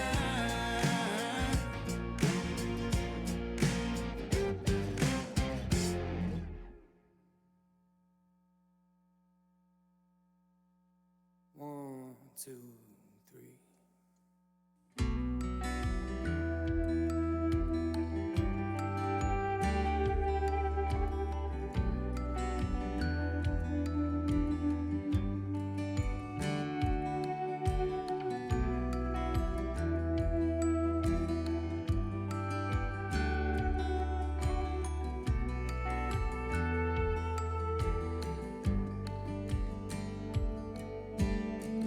These sleeping pills ain't working for me. I'm wide awake, talking to these naked walls. They ain't got too much to say. I get tired, and my mind goes out the gutter. The past and present run together, kinda like they used to. I can't believe that you're not alone. Happy as hell, ain't done moved on. But he's a banker down in Austin. I thought you always hated it there. Or write me a letter or answer your phone. Just don't make me believe these things I can't believe.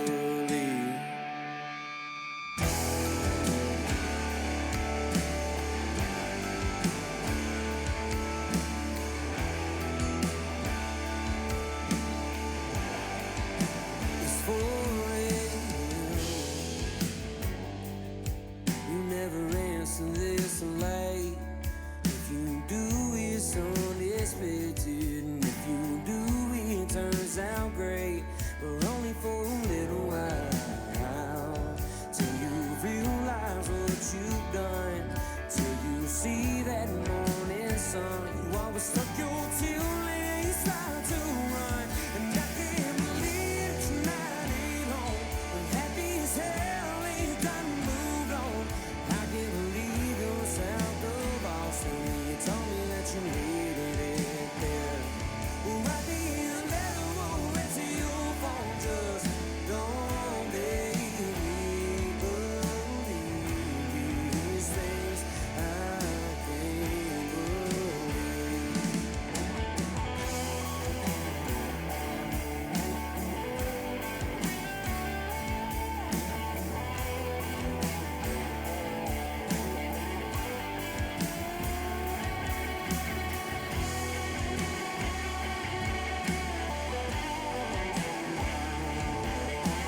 was it right there. Let me hear it. Play it back.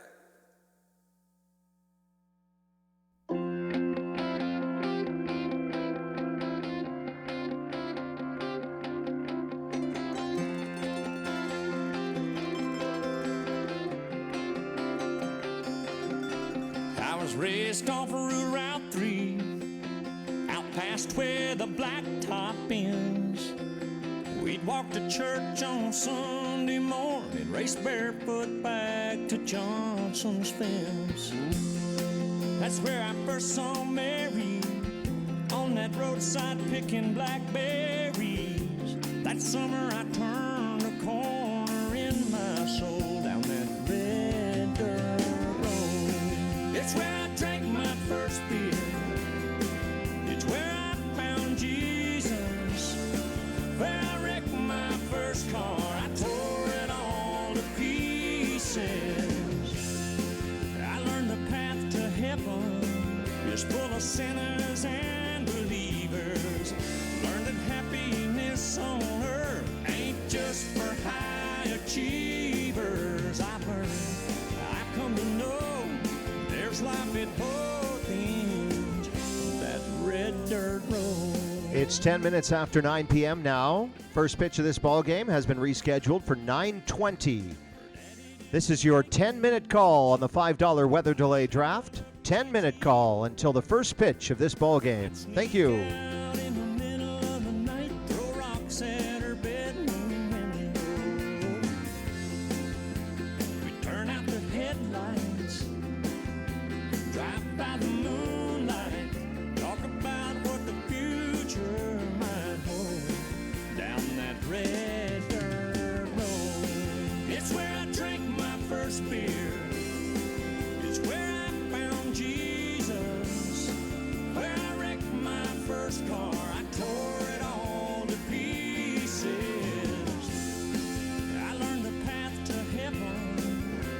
Sinners and believers learn that happiness on earth ain't just for high achievers. I've come to know there's life at both ends of that red dirt road.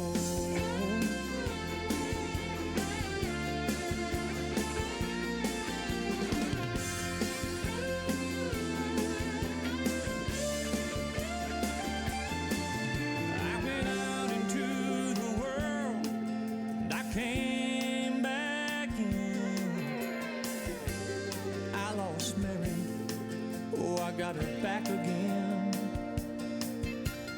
And driving home tonight feels like I found a long lost friend. It's where I drank my first beer. It's where I found Jesus. Where I wrecked my first car. I tore it all to pieces. I learned the path to heaven full of sinners and believers. Learn that happiness on earth ain't just for high achievers. I've come to know there's life at both ends of that red dirt road.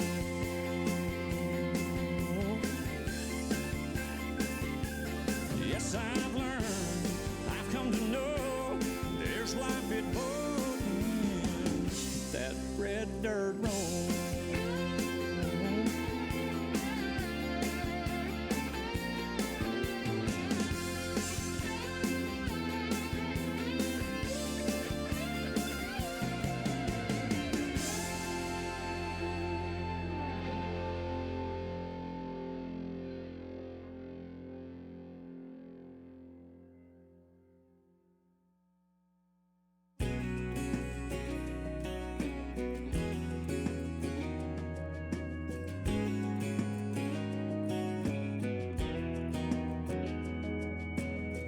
Everybody's got a summer that they can't forget.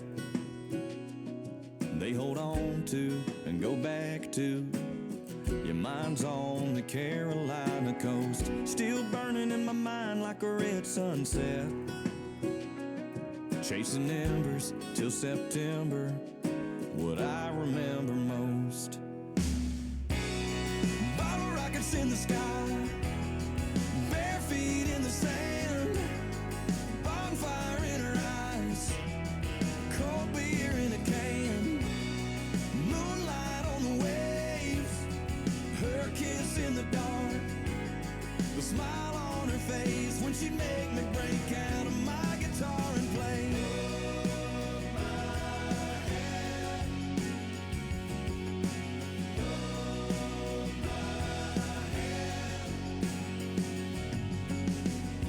Still feel her fingers wrapped up in mine. Can still hear her laughing, see her dancing. You're making more than that sundress spin. Now who says you can't go back in time?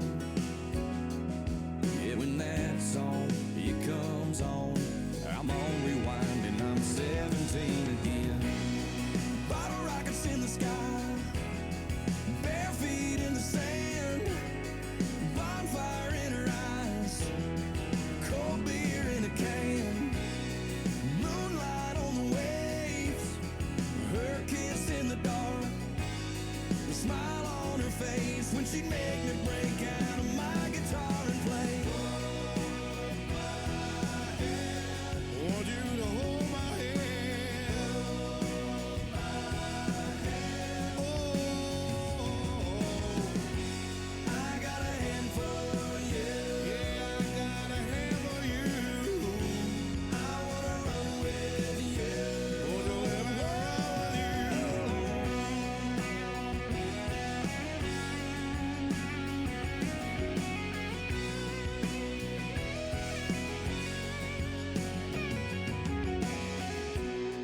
Bottle rockets in the sky, bare feet in the sand, bonfire in her eyes, cold beer in a can, moonlight on the waves, her kiss in the dark, the smile on her face when she'd make me break out of my guitar and play.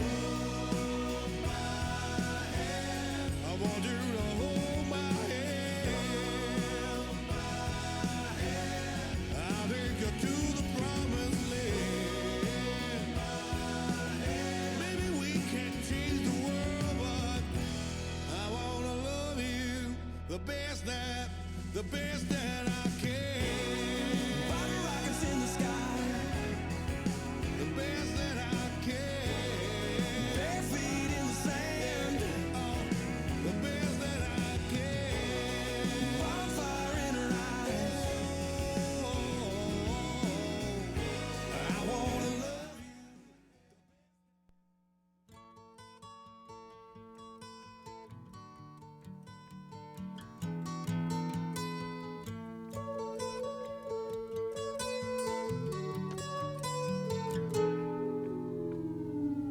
Here comes the sun, doo-doo. Here comes the sun. I say it's alright. Little darling, it's been a long, cold, lonely winter. Little darling, it feels like years since it's been here. Here comes the sun. Here comes the sun. I say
Well, hey, everybody. Welcome back to Gulls Baseball right here on FloCollege, brought to you by Visit Sylvan Lake. Thanks for waiting with us as we are finally good to get underway back at Gulls Field after a little bit of a rain delay.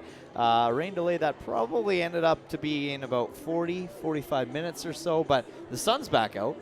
You would have, if you're just tuning in for the first time, you're probably thinking to yourself, well, it doesn't look like it was raining, but I promise you, the seats are soaked, pretty wet there, and yeah, right behind the plate is, probably a little bit wet. Outfield for sure is wet. The warning track's soaked, but it's looking like we're going to get back to underway here at Pagano Park. Now, in case you missed the first 2 hours of this ball game, you missed a lot because Sylvan Lake Gulls went up 8-0, okay? And then Energy City returned the favor in the top of the third of this inning, and they scored 6 runs, now making it only a 2-run ball game. And so Sylvan Lake does have some runners back on base as we get those guys back on the field. And looking at the pitcher right now, they got a new pitcher on the mound for Energy City. So it was originally Tavin Anderson before the rain delay. Now they are throwing out number 24, Aviv Babrov,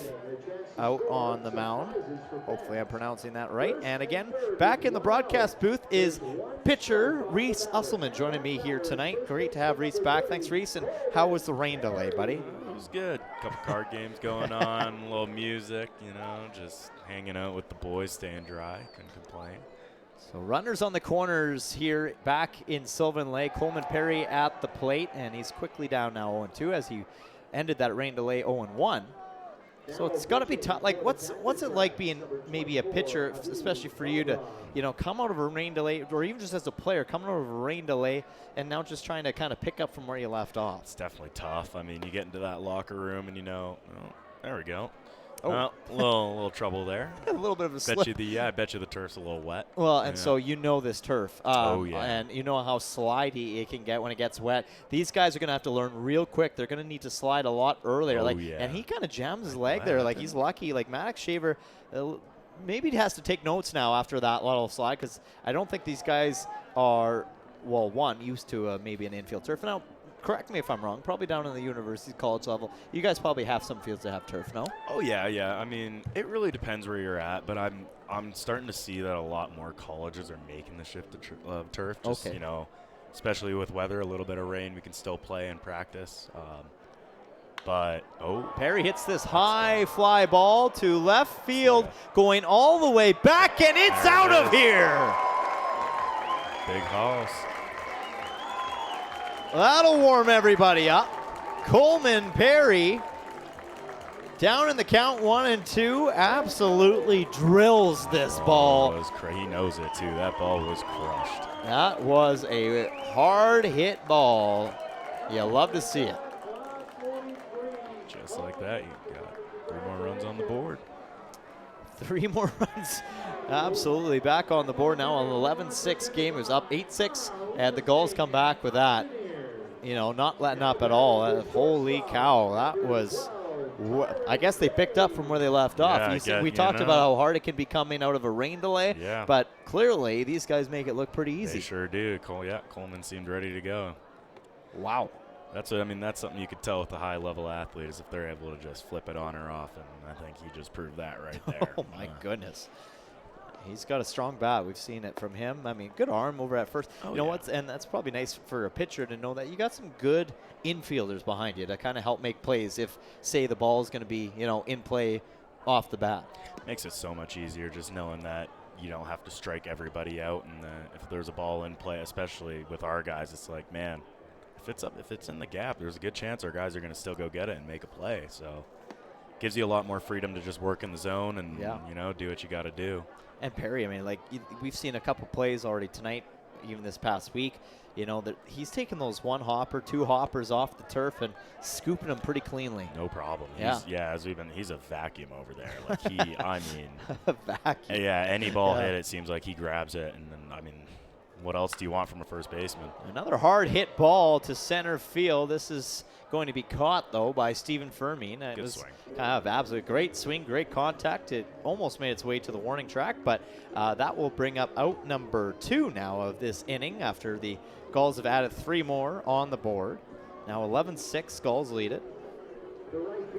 And yes, we are only in the bottom of the third, partially due to a rain delay, but also partially due to the offense just being hotter than a desert right now. Absolutely insane. 11 runs in 3 innings, and we're not even complete those 3 innings just yet. Good old rubber match. It really is. That is. Yeah, I mean, as a pitcher, you don't want to see that. Nope. No, you do not. No. But what can you say, Reese, with, this is another year in Sylvan Lake for you. What's one of your, I guess, favorite things about being here in Sylvan Lake? I'm going to put you on the spot a little bit. Yeah, just the culture. Like, yeah. I actually remember saying it last year, like, just the fans and the people around us and everything. Like, I feel like everybody does a great job making us feel welcome, and fans really keep us pumped up and are into the games, and host families do a great job making us feel welcome and at home. And then on the coaching side of it, I mean, we got some of the best coaches, I feel like, in summer ball, guys that understand it and have good development. So it's kind of hard not to want to come back and just not want to be here, Absolutely. And, man, you're 5 minutes from the lake. There you go. Well, it's a high fly ball and another home run scored here at Gulls Field as Coleman Perry adds 3 more on the board. We'll be back with a 4th inning when we come back.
Back here at Gulls Field. Now here's a pitcher that was warming up throughout the rain, before the rain delay, and you know what? Looks like he's going to be good to go. And this is going to be tough. I mean, you get warm, then you cool down for the rain delay, 40 minutes, half an hour or so, and then you got to get warm again, and now you're coming into the ball game. So this is the first pitching change for the Sylvan Lake Gulls since Ramses Guerrera started this game, and this is going to be number 24, Jordan Clark, coming in on the mound, and not relation to me, I promise. His last name has an E at the end. Mine does not. So Jordan Clark, I do have a brother named Jordan Clark, by the way. Fun fact for you fans back home watching, just a little fun fact for you.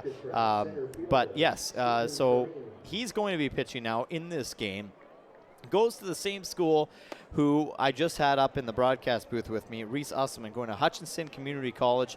And Reese, we appreciate the time, him stepping in to visit and chat with us on the broadcast, but he wanted to go back down to the field and cheer on his boy Jordan and his teammate from Hutchinson Community College at field level. So Jordan sends this pitch in, and this pitch is hit well down the right field, and it is caught by number 7 in John Boy Rittenhouse. And he had to go quite a long ways for that catch, but he makes it regardless, and it's sloppy out there right now. It's even wetter now, and as you take a look at him stepping on the warning track, and he tried to avoid a puddle in that last play. So a great grab there. That will bring up Dan Kawanishi.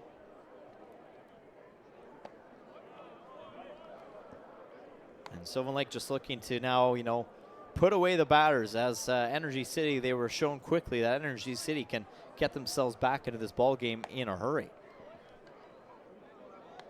So I know Reese Usselman was very excited to see what Jordan could do down on the mound and wanted to go down there, support his boy. And I can't blame him.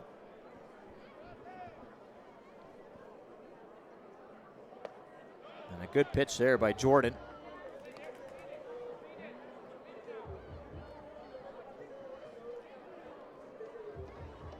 Jordan Clark from Jacksonville, Florida, and we got word from Reese Usselman, his teammate, that before coming up to Hutchinson Community College, Jordan is yet to leave Florida.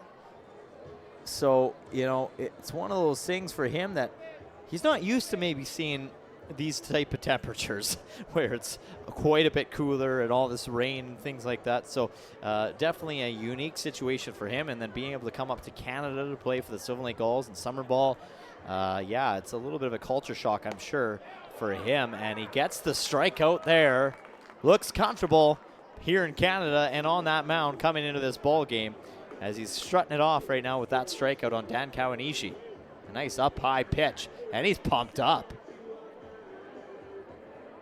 He's getting fired up. We've seen a few guys like that over the 5-year stretch of the Sylvan Lake Gulls being a team. This is obviously year number 6 now. And you've seen that a little bit from some pitchers that have come up to the lake. And I love it. I love the emotion and everything that they're showing out there. It is just so much fun to watch. It means that they're really engaged and they're taking that every game seriously, as this goes a little bit over the head of Riley Quack. Had to duck that ball. But it means that guys, even though this isn't their college or university, they're still taking summer ball quite competitively and seriously, and you love to see it.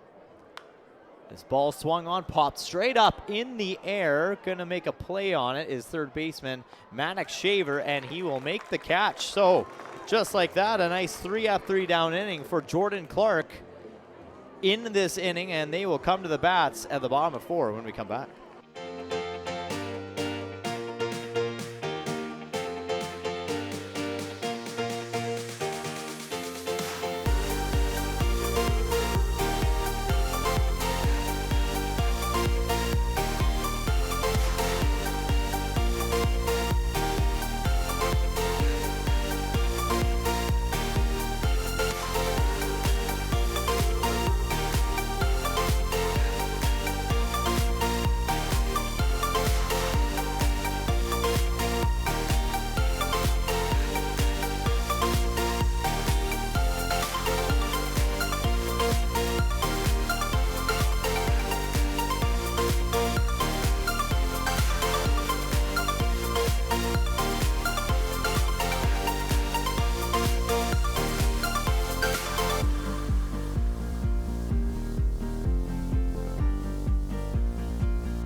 So believe it or not, we are in the bottom half of the 4th inning, and this is the 4th pitcher we have seen from Energy City. I mean, he did get the start since coming back from that rain delay to finish out that 2/3 of an inning in the 3rd, but this is Aviv Brabrov on the mound for Energy City, as the pitchers have not had a great night for really mostly for the Energy City Cactus Rats, but this ball is hit foul, and it was hit well, just a little bit foul though over the fence. But yeah, I mean, you saw Ramses Guerrero start to run into a little bit of issues after getting over 50 pitches, giving up 6 runs in that 3rd inning, but it's just been some hot offense, and this is a weakly hit ball, and it's a hard ball to grab, as that ball is going to be very wet now, bouncing off of that turf, and we don't see Umezawa miss those very often. If it's a dry field, he's making that grab and probably making the out over at first in time, but because it's wet and it's slippery, Umezawa had a tough time picking up that ball, so that will land as a hit for the leadoff hitter in this inning, Joey Marino. It's a tough play to make on a good day, let alone when it's wet. And so this will bring in a pinch hitter coming in for the DH. Since Bryce Turner started this game, it's now going to be Brooks Bachman, the returning Gull.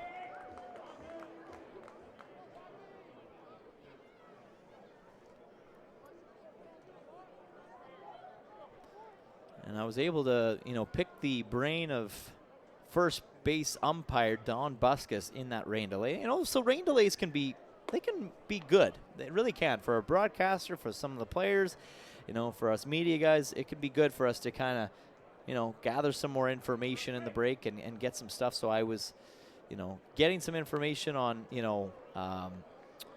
our, the score, if mercy rule with, if a team is up by 10 runs after 8 complete innings, then that is the ball game. So I got confirmation on that from Don Buskus. And I also got confirmation on how many mound visits can happen per game and all that fun stuff with the new rules, since this was before last year. And there's Don there at first base. Just such a great guy to talk to, always friendly. He'll never shy away from a conversation with you, that's for sure. Just a really great guy. Love always seeing him here at Gulls Field. Brooks Bachman down on the count, 1-2 here, and he takes that for a ball, evening the count. But a team is now only allowed, and in case you're not familiar with it, because I kind of need to refresh on my own rules and regulations, a team is only allowed 6 mound visits a game. However, what is not counted as a mound visit is when the coach comes to take out the pitcher. It's only a visit if the coach comes to talk to the pitcher and not take the ball away from him. So Brooks Bachman goes down swinging here as he takes that, and he knows right away, yeah, that's a great pitch by Aviv Bobrov. So that'll be out number 1 of this 4th inning. So Dom Giusti rounding out the batting order. And he squares for the bunt, but it goes foul. So Gulls maybe trying to play some small ball here, as we've seen that from both teams in this series. Energy City doing a good job on Wednesday night. Last night it was more Sylvan Lake doing a little bit of the return favor.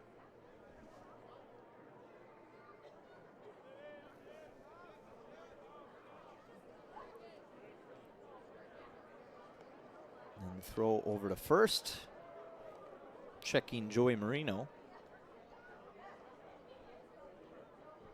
I'm sure he's now nice and wet after that dive, because that turf is probably pretty slick. And these balls are going to be slick too. As soon as it hits the turf, it's going to get a little bit more wet and harder for the pitcher to keep their hands dry, get that grip on the ball. One nice thing about Gulls Field is it does drain nicely on the infield. It's a great drainage system, but still, it doesn't matter. It's going to, as soon as it gets wet, it's going to stay wet for the night. And so now, being a base runner, you're going to have to really take that into consideration too. You're going to have to start sliding earlier, because it turns into a little bit of a slip and slide out there as soon as it gets wet. And that comes in and off speed for a called strike on Dom Giusti, down 1-2. So Aviv Bobrov is looking pretty good since coming in. Gulls so far with scoring multiple runs in the first 3 innings. Bobrov looking to change that, and he strikes out Giusti. Back-to-back strikeouts for Bobrov.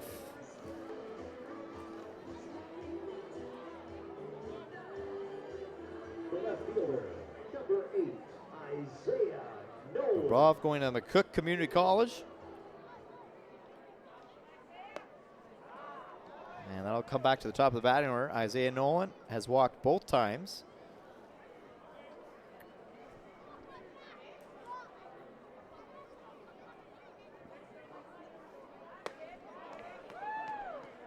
And quickly, Bobrov is up in the count, 0-2.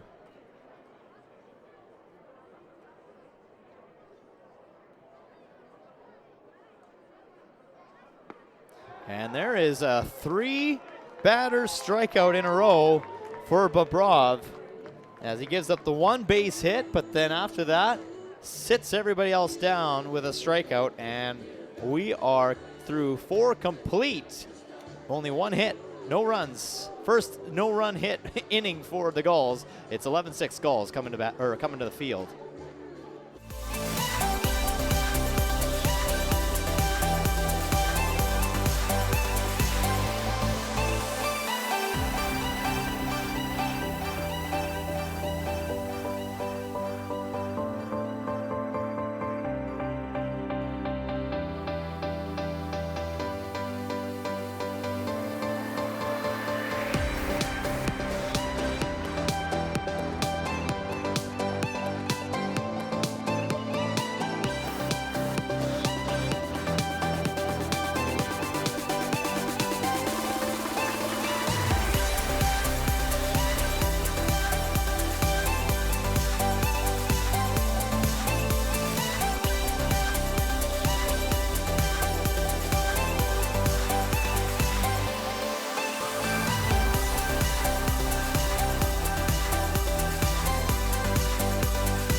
Welcome back to Gulls Field. Cale Clark here on the Gulls broadcast on FloCollege, brought to you by Visit Sylvan Lake. It's an 11-6 ball game after a little bit of rain delay and a little bit of really good offense. Yeah, this is where we sit right now. It's great to have you tuning in. In case you're just tuning in right now, the Energy City Cactus Rats have given up quite a number of walks in this ball game. I have counted about 8 or 9 walks. 8 walks, 1 hit batsman. Yeah, so that, I mean, pitchers have ran into some issues, but thankfully they found a guy, Aviv Babrov, who came in and struck out 3 straight batters after giving up the leadoff hit to Joey Marino, and now it's the Energy City Cactus Rats trying to chip away yet again at this lead, scoring 6 runs in that 3rd inning, but it's going to be hard because Jordan Clark is just heating up as he goes, and he's already got his 2nd strikeout of the night. So pitchers are starting to find maybe that rainout is what the pitchers needed in this pitching staff from both teams, because now they're starting to kind of get the better hand on the batters. So that'll bring up Liam Kirsch, struck out in the 1st, walked in the 3rd.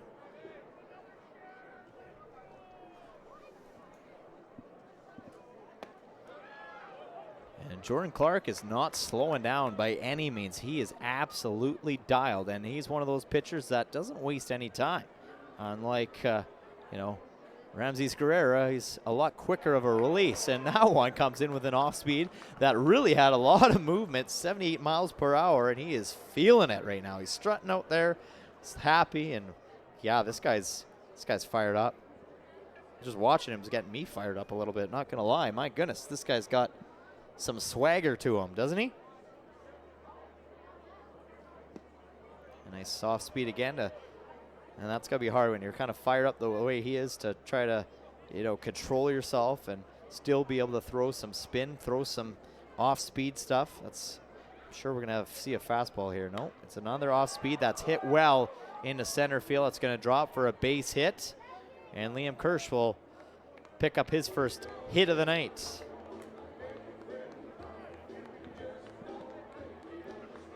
As we saw Liam Kirsch, he saw 3 of those pitches in a row, and he finally said to himself, well, 3rd one I'm going to get. And he gets a hold of it, sending it to shallow center field.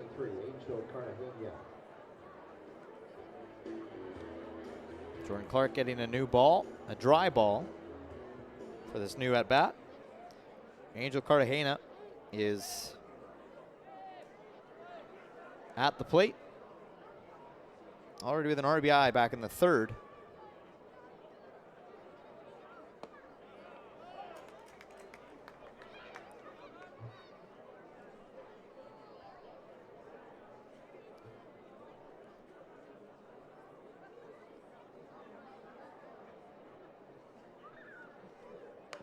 And this goes on the inside, and it's a play by the pitcher who makes the throw, turning around. That's a tough play, but Jordan Clark did a really good job to at least give it a solid effort. Unfortunately, the bounce was just a little away from Coleman Perry, but that would have been pretty.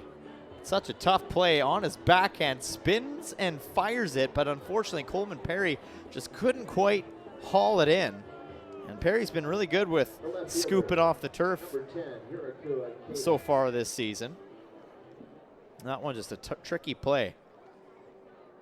So Cartagena, they're going to give that as an error to the pitcher, which I don't know. I mean, that's a pretty hard play to make. But it will be an error. That'll bring up Hiraku Ikeda. With 1 away. Cactus Rats now with 2 base runners on. Hits are even at 8 apiece, believe it or not, ladies and gentlemen, despite the score. And that's just a little low for ball 2.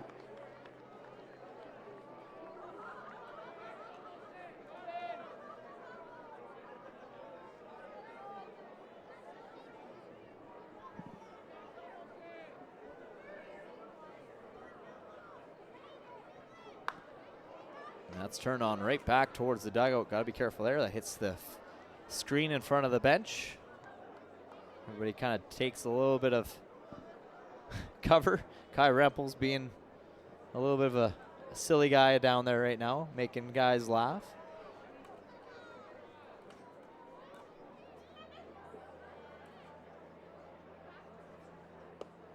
And that off-speed catch is the corner.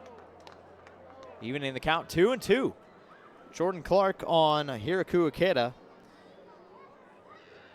Seiji Umezawa, the on-deck batter.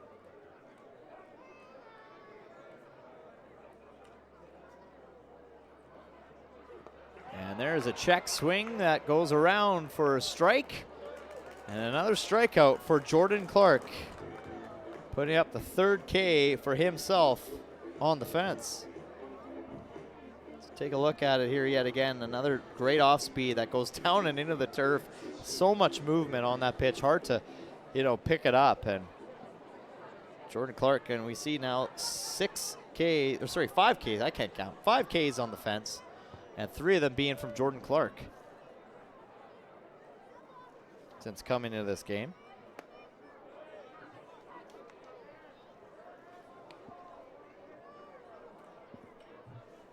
Seiji Umezawa was the big bat back in the 3rd inning that brought this game to pretty close with a big home run shot.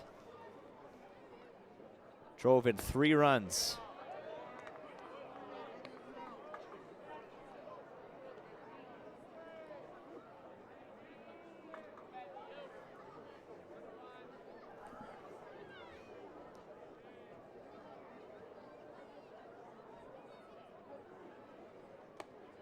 Clark again with the off speed, up high this time, finds the corner.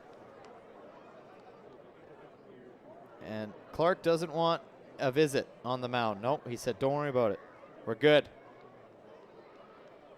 So I don't think that'll count as a mound visit, because if that's the case, and if, of course, Eli Duncan does go up to the mound, which he's going to now, that's going to count as a mound visit. So here's a really unique story. I learned from Don Busquets. So this is going to count as a mound visit. But if the Sylvan Lake Gulls use all 6 mound visits and the catcher, gets kind of, some calls, called up a little bit with some mixed up with the calls, he can do another visit, but the umpire's got to go with him. So I found that out by Don Busquets. So they're technically, in a way, allowed more than 6 to an extent, but the umpire then has to go with him. This is hit pretty good into center field, but Dom Giusti gets on the wheels and makes that catch in time for out number 3. But some great play by Jordan Clark on the mound with strike 1 and strikeout number 2 to help out with this inning. We'll be back at the bottom of the 5th when we come back.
So it's 24 and 24 on the mound for both teams, and this is Aviv Babrov back out on the mound for his second inning of work.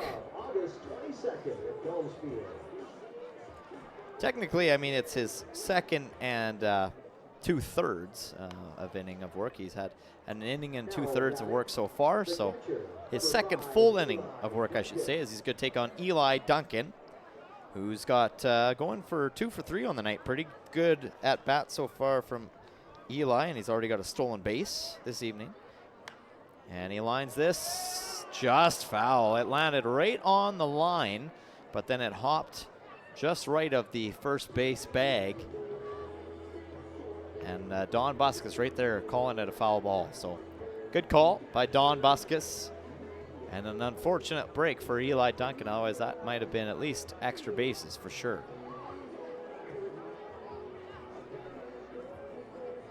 So 0-2 to Duncan.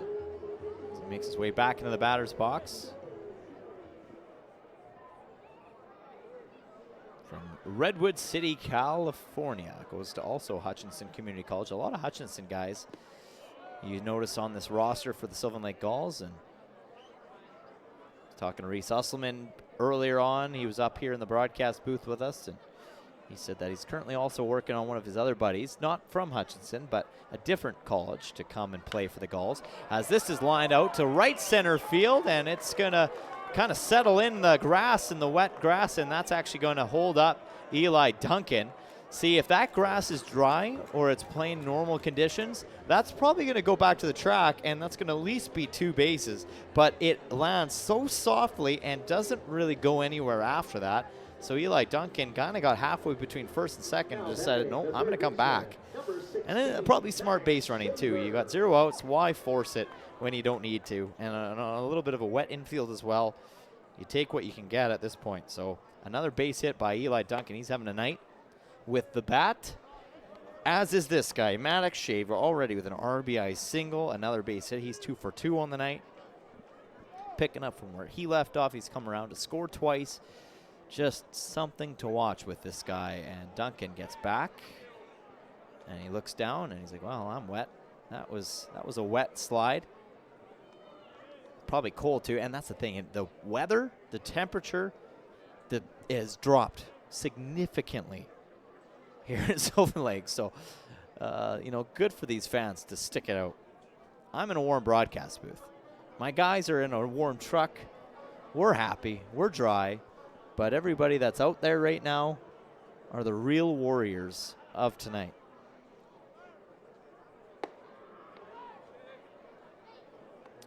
Shaver takes that one up high for ball 2. And yeah, I think we're going to be able to finish this game. There's no more clouds that I can see that are threatening, that are even close to being in the area. And now that's 3 consecutive pitches that are in ball territory.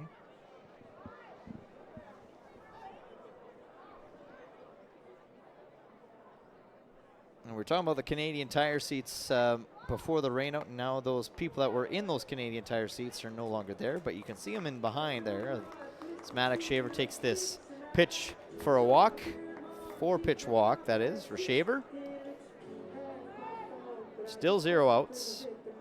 And that'll bring up the big guy, first baseman Coleman Perry from Utah, who had a big shot back in that 3rd inning. Right when we get back from the rain delay, he, pretty much just gave the Gulls that momentum right back after, they were up 8-0, then it was 8-6.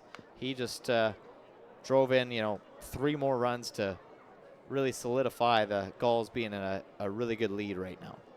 Up 5 runs.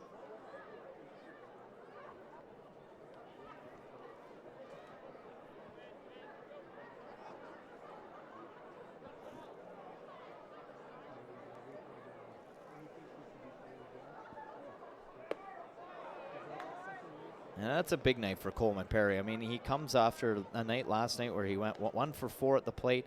Obviously, that one hit was the biggest one of them all, tying the ball game, as I mentioned earlier in the broadcast. But, not a night for him at the plate when he struck out 3 different times. Just had a tough night at the plate for the most part. And then he comes in tonight and he just really puts some good wood on that ball. 2 for 2 on the night. 4 RBIs. pretty good numbers for Coleman Perry. And we're just near the halfway mark of this ball game.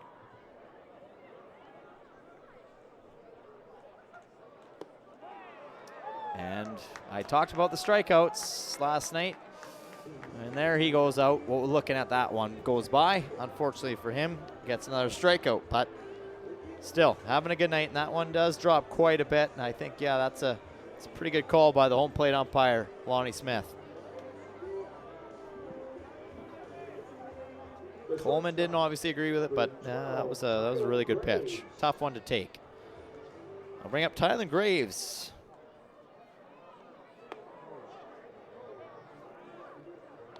Got on base to a walk, got on base to a fielder's choice, has an RBI.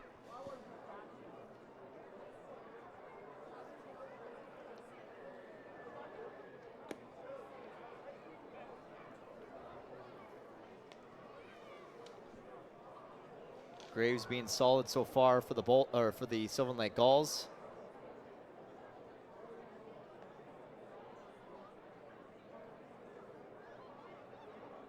Two home runs, 6 RBIs, hitting .286, and he grounds this right to the shortstop and Cervantes, who makes the toss in time, but you could tell that could have been probably easily a double play. Yet again, however, that wet ball is really creating some issues on the infield.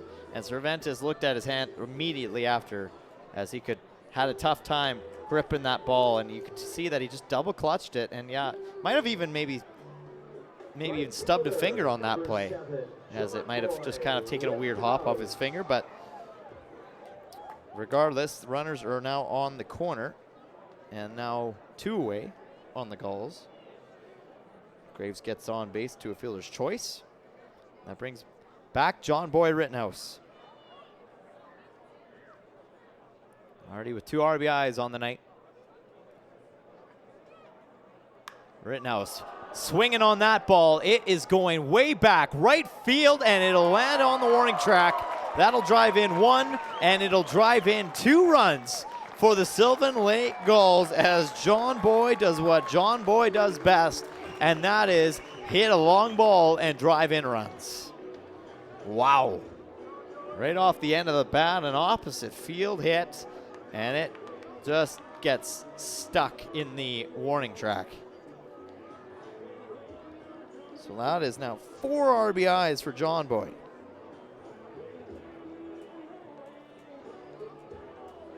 Good stuff there by the Gulls. Now up 13-6. And another meeting on the mound just between pitcher and catcher. So if I can count, and that's a stretch sometimes, I want to say this is a meeting number 3 or 4 on the mound for the Energy City Cactus Rats. And again, reminder, they only get 6 a game. And still a decent amount of baseball left. So the second 2 RBI double for John Boy Rittenhouse tonight. And I'll bring up Joey Marino, 1 for 1 on the evening.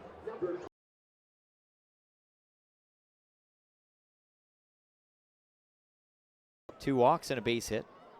And Marino hits this on the ground, and it takes a weird hop, and it's a bad throw past the first baseman. That's going to score another run. So Umezawa has a tough play there. And again, is this maybe the wet infield that created a little weird spin on that ball? I don't know. But Marino gets on base safely. So you take a look at it, and yeah, just maybe a misjudgment play there by Umezawa, and he's not happy with himself as he throws it past David Simmons. And you see it again, it takes a weird hop, and then the throw comes way off the line, and an error to the third baseman. We don't see that very often from Umezawa.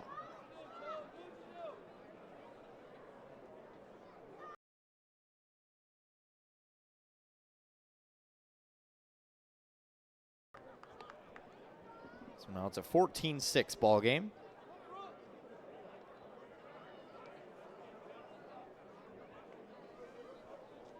That's technically the first error for Energy City in tonight's matchup.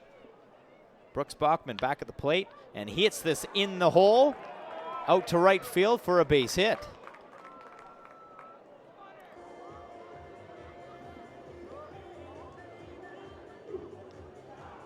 Bachman coming in the 4th inning. He struck out, but redeems himself with that at bat. The center fielder, number 42, Back to Dom Giusti.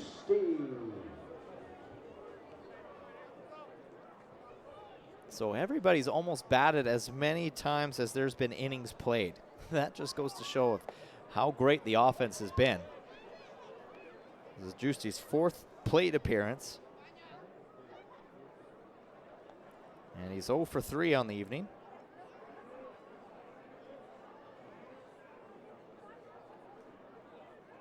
Runners at first and second.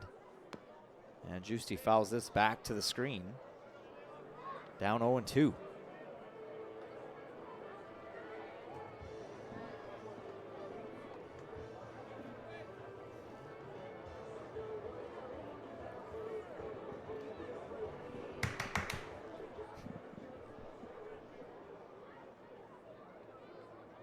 Giusti lifting this in shallow left field, and that's going to land for a base hit.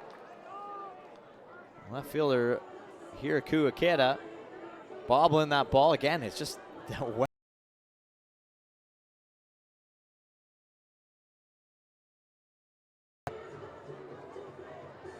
and if obviously Joey Marino was going to go to home, he would have got there safely. But of course, with a little bit of a blooper to shallow left field, you're not going to take your chances. And now bases loaded, and we get a pinch hitter coming in. So instead of Isaiah Nolan, this is going to be number 44, Michael Quick, coming into the ball game.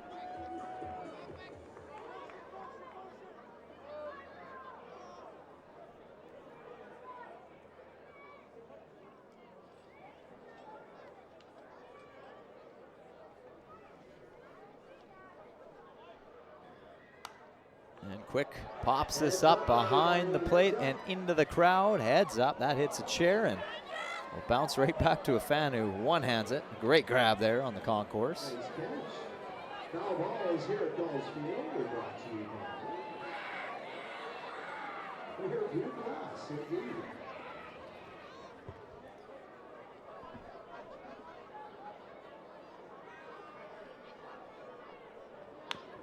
Ball swung on right to the second baseman. A nice scoop and a toss over in time for out number 3. But the Sylvan Lake Gulls add another 3 spot on the board. Now up 14-6 over Energy City when we head to the top of the 6th next.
right, Jordan Clark back on the mound for another inning of work against Energy City, and he is going to face Micah Cervantes.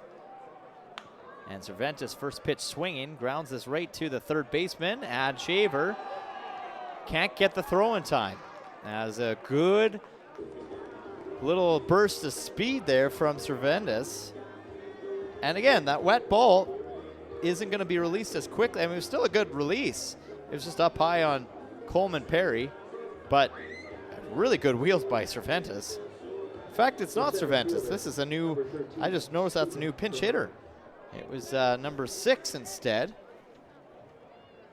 who was Matt Verlack that gets on base. So Energy City looking to change things up here. Down a few. By a few, I mean 8.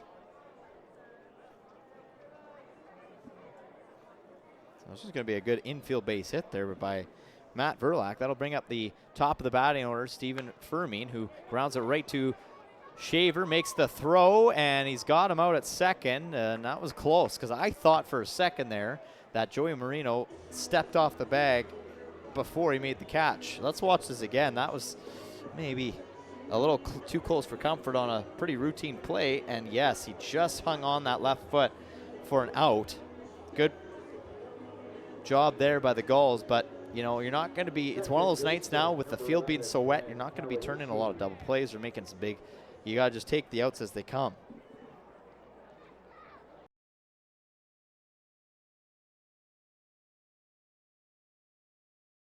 For the Energy City Cactus Rats. And Jordan Clark not slowing down.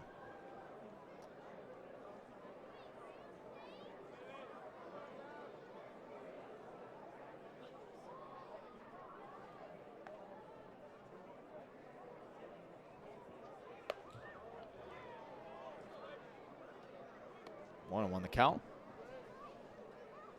Now we did see Jordan Clark take a little bit of a kind of slip back in the last inning or two, and wasn't sure if it was because, you know, obviously it was because of the wet mound, but looks like he's settling in now and starting to regain his grip out there as this ball lands into the warning track. Foul. That's Michael Quick now back out in left field. So he comes in for Isaiah Nolan.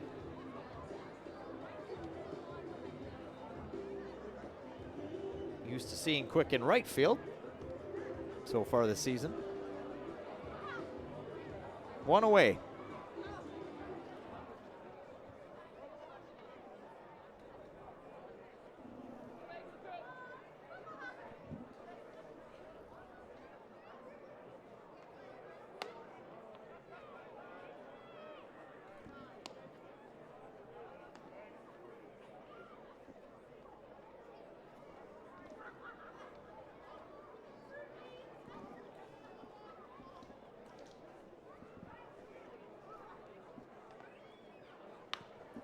Grounded right to Coleman Perry. What a grab at first, and Coleman Perry making some quick work out of that. That was a hard hit ball, and it was a little bit to Perry's right, but he makes the catch regardless. Let's look at this again. What a grab off the hopper, and Coleman Perry quickly gets up and tags his base to make his own out for out number 2 of this inning. My goodness, that was some good defensive work by Perry. He's sure making some plays tonight, offensively and defensively. My goodness. That'll bring up Riley Quack, runner in scoring position for Energy City. Takes a good cut at that one, missing 0-1.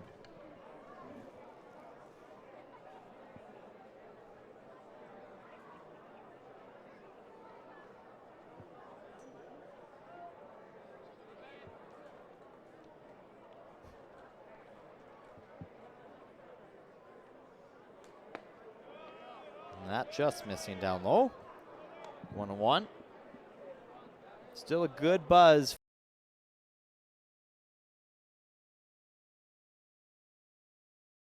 It's a Friday night after all. I mean, what else are you going to do? Kids were using that berm as a slip and slide earlier. I saw kids during that rain delay sliding down that hill like it was a water slide. because it does get pretty slippery, and it's a steep hill, so you can get some good, slide out on that bad boy. I feel bad for the parents, however, as they got to now wash those clothes and try to get those green grass stains out of it. 1 and 2 to Riley Quack, 1 for 3 on the night.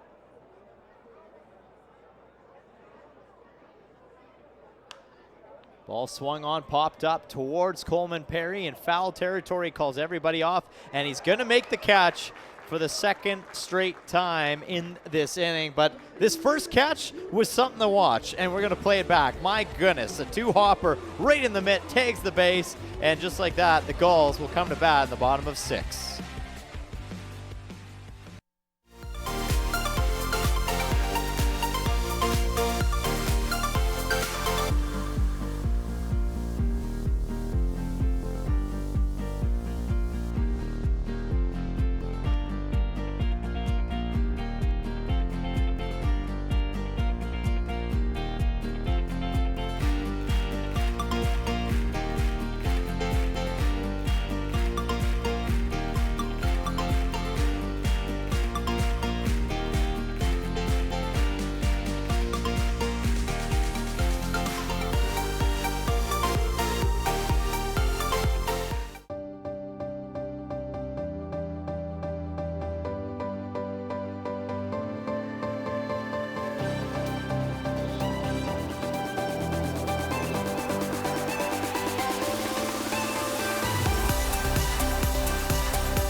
The fifth pitcher coming into this ball game for Energy City is going to be number 4, Daniel Patton.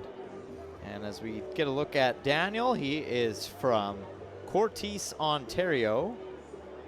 Goes to Montreat College. The right-handed pitcher. And he's going to face Eli Duncan for his first batter.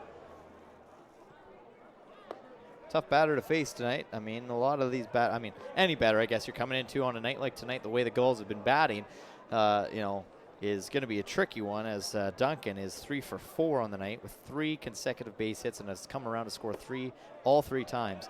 But, I mean, for Sylvan Lake, you got to look at this as like a really good positive thing, and this is going to be something that they're going to need to do tomorrow and on Sunday and even on Tuesday, because they're going to be going up against a very hot offensive team in the Lethbridge Bulls for this 3-game series. So, and you know that Lethbridge can put the bats together. So I think, this is kind of coming together just at the perfect time for Sylvan Lake right now.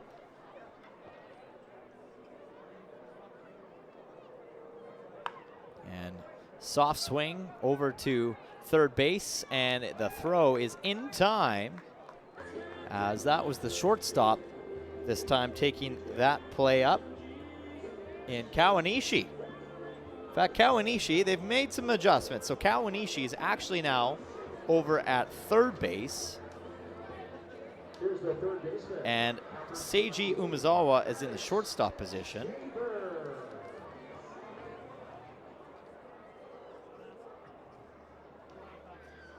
So I wonder where Micah Cermentes is. He might not be in the ball game anymore. So we'll try to get all caught up here for you, folks, as this is another hard hit ball by Maddox Shaver into left field, and it's going to land for yet, guess what, another base hit, as he remains perfect on the night. And just a nice floater into left field. First baseman, number 30, Coleman Perry. So yeah, obviously Energy City making a bunch of changes in the outfield. I just noticed this. I should have maybe paid more attention a little earlier on, but like everybody is different. Even the first baseman is now number 21 and Carson Burnett. So I'm gonna have to make some adjustments here.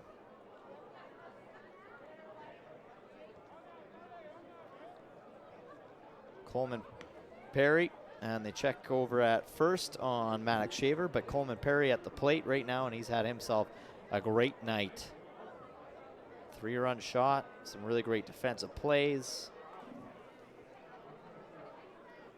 Another RBI single. All good things coming from number 30 here tonight, and as same with number 16, Maddox Shaver. There's been a lot of players in tonight's matchup that have been standing out. So it's going to make it very hard on this guy right here in the broadcast booth to pick an EG Auctions player of the game. And that one does catch the outside corner. Coleman Perry, yeah, I don't know about that, he says, but had a good chat with him heading out of the ballpark last night after last night's win. And of course he had a tough time with the plate with that strike zone. Couldn't get on the same page as the home plate umpire. And now Perry again does what he does best, lifting this into shallow center field. And they're sending the runner to third. And Perry's going to try to get to second, and he's going to get tagged out. Good play by Energy City to catch Perry. Shaver gets to third. Perry might have taken a little bit of a risk there to stretch it to second. Gets the hit, but then thrown out from the third baseman. So the throw comes in. And then, of course, the third baseman and Don Kawanishi does a good job to then throw it over at time over at second to catch Perry.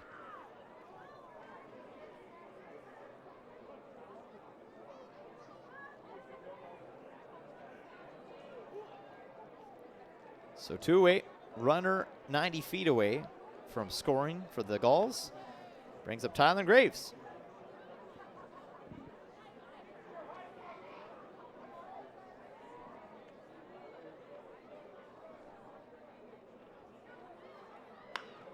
And this is hit right to Umezawa, who scoops it up, makes the throw, and he gets it there in time for out number 3. Great play there by Umezawa, but the Sylvan Lake Gulls do get a couple base hits, no runs to be shown for it, and they'll head to the top of the 7th with a 14-6 lead.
Jordan Clark still in this game since coming back in the 3rd inning after the rained out.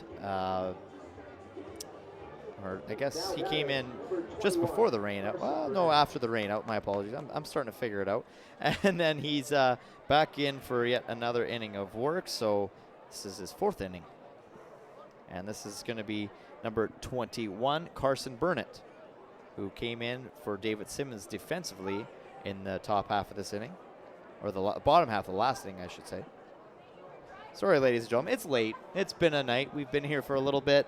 This is a third straight game of a 3-game series. The play-by-play guys get a little headspacey right now. This is popped up right behind home plate, and it's going to be caught by Gavin Galenza, who comes in to catch this game.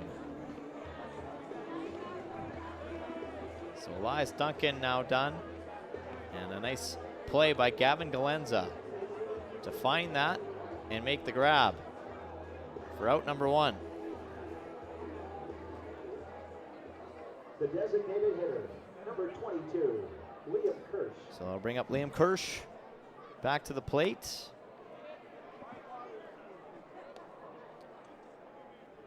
Again, Jordan Clark with 3 strikeouts so far tonight. Gets a strike there. 1-1.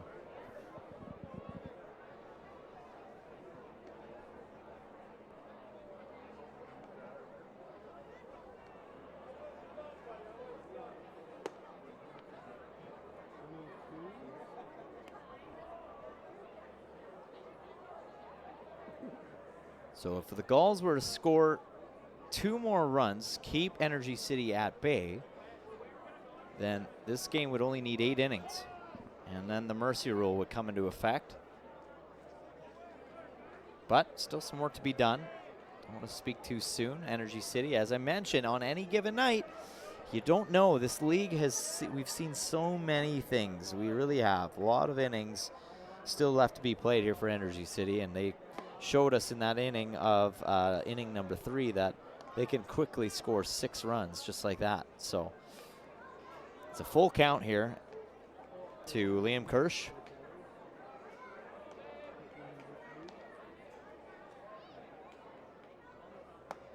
And he's going to get a walk. It's the first walk Jordan Clark has given up since coming into this game. So his pitch count at around 48. Looking like he's okay, and he just gave a nod to the dog. I was like, oh, I'm good. We're good, boys. No worries. But just in case, they're going to obviously get somebody loose and warm up in the bullpen for Sylvan Lake, and we'll see who that is in just a moment. This is going to bring up Angel Cartagena. Takes the first pitch for a strike. So, yeah, Jordan Clark's like, see, I can still throw strikes. Don't worry, guys.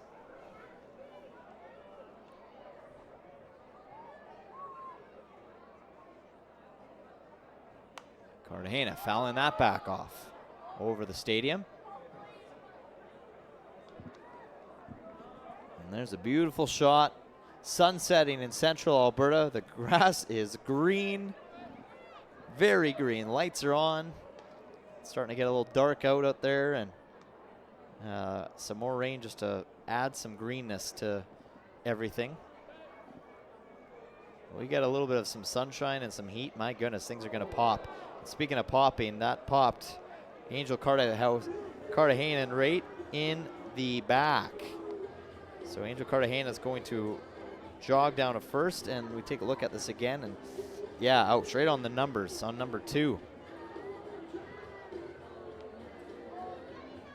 So with only 1 away, Energy City starting to get some base runners on, and hope to start to chip away on this 2-out, or it was 1-out rally maybe, if you can call it that. Chip away at this lead and try to drive in some runs. Hiraku Ikeda at the plate. And it's popped straight up. It's going to stay just outside of the infield, and Tylen Graves makes the catch for out number 2. Good catch there by Graves. Puts up the bullhorns. Be interested to see if they do that tomorrow night against the Lethbridge Bulls with that Selly. Number 26, Seiji Umezawa. So Seiji Umezawa back at the plate. And he was the one that, with some runners on base, drove him in with a big shot over the left field wall.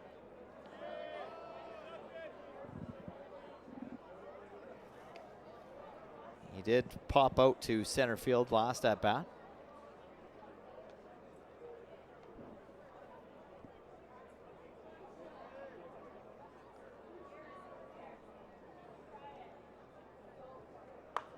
And he turns on this one, but foul into the bullpen of the Gulls.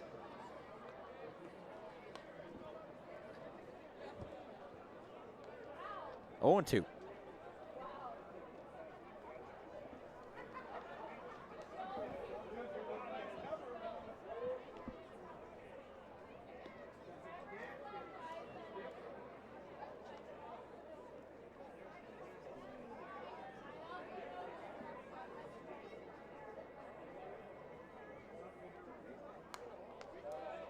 I would have caught that one if the mesh wasn't there. Probably a good thing the mesh is there, though, because that would have hurt. That had some speed coming back up here in the broadcast booth. The Gulls nest. Just myself here tonight. No Scott Stimson. He'll be back for Tuesday night when the Sylvan Lake Gulls return home after a little bit of a weekend away in Lethbridge. They'll finish that 3-game series, like I mentioned earlier on, against the Bulls on Tuesday night. First pitch will be at 7:05. You can tune in right here on FloCollege with Scott and myself. We'll have the pregame show right around 7 o'clock. And we hope to have you back for another night of baseball. Hopefully you can get your tickets, though, on and actually show up to the game in person. But we'll cover it here no matter what. But if you can get here in person, we highly encourage it. Get your tickets online at sylvanlakegulls.com. That pitch coming inside on Umezawa for evening the count 2-2. Jordan Clark just taking a couple deep breaths, trying to get out of this inning. Matt Hape walking down to the bullpen right now. I'm thinking this will be the last batter, potentially, or at least the last inning for Jordan Clark.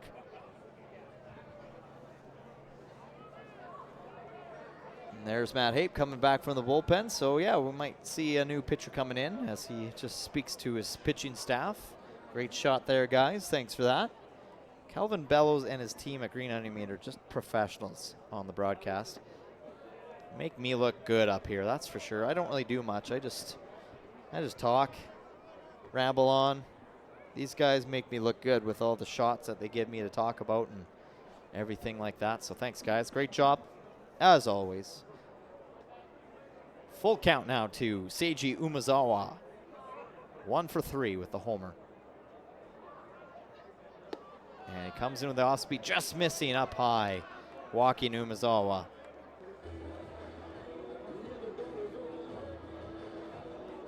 So bases loaded situation for Matt Verlack, who had that base hit back in the 6th inning in his first plate appearance. The shortstop, number 6. So a hole for Jordan Clark to dig out of here. 2 outs. Energy City trying to put a 2-out rally together. And Clark comes down the middle with a 86-mile-per-hour pitch. Showing no signs of nerves there to test Verlack.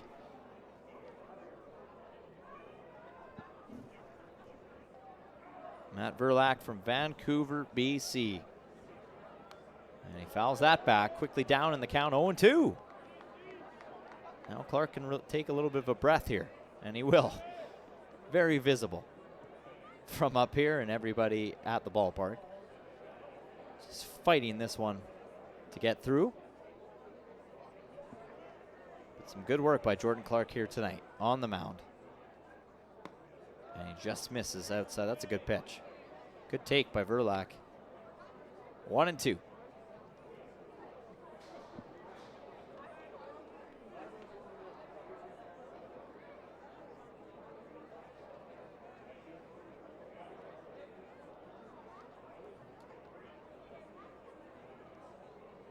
And that goes right up the middle, and it's going to be caught, but the throw not in time, as that was hit deep in the hole. And Energy City ends up cashing in a run. So a good base hit there by Matt Verlack. Great job, though. I mean, good effort by the second baseman, Joey Marino to still make that throw, and it made it close. The center fielder, number 13, Stephen Fermin. But a good RBI single by Matt Verlack, driving in Liam Kirsch. And the bases stay loaded. Back to the top of the batting order for me now. Takes that first pitch in for a strike.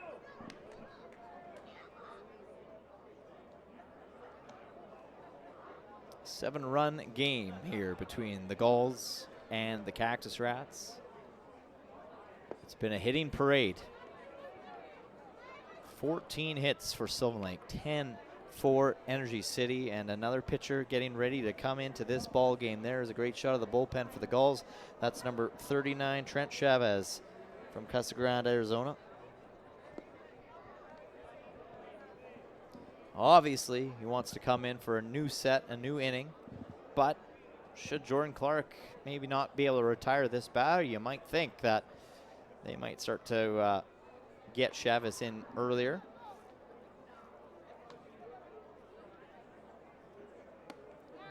And I apologize if I'm pronouncing it wrong. It could be Chavez.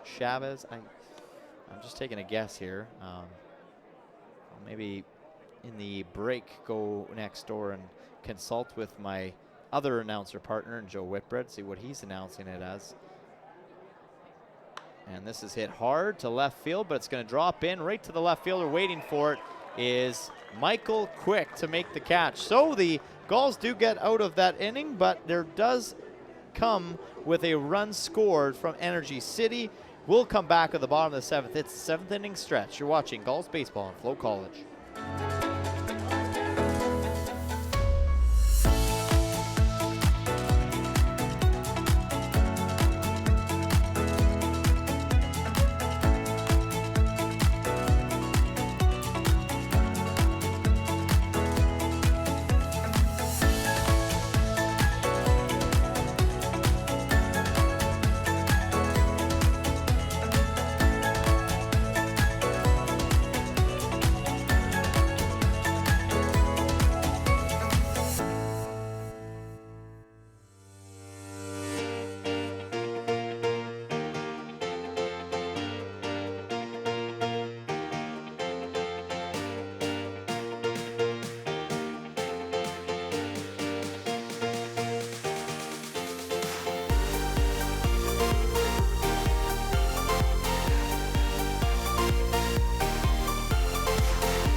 Well, after some sun, some cloud, a rain delay, it turns into some beautiful sunsets with clouds in the distance as the sun sets down. Gorgeous sunset here in central Alberta. Great shot from our crew at Green Onion Media producing this game. Thanks, guys. And a new pitcher on the mound again for the Cactus Rats.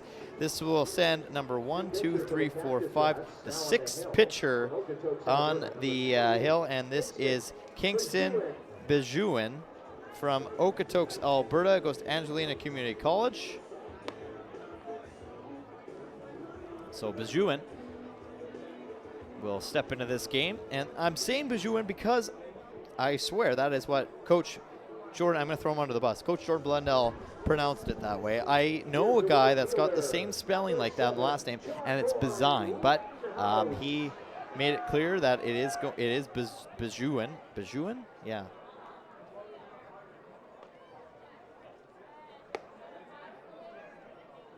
And he's going to face John Boy Rittenhouse to lead things off. Not an easy batter to have to face, who's got 4 RBIs on the night.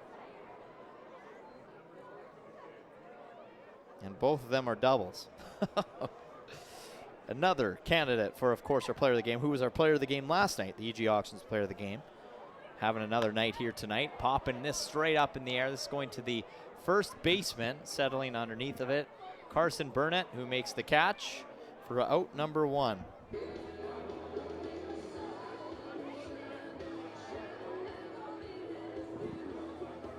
Good catch there by the first baseman.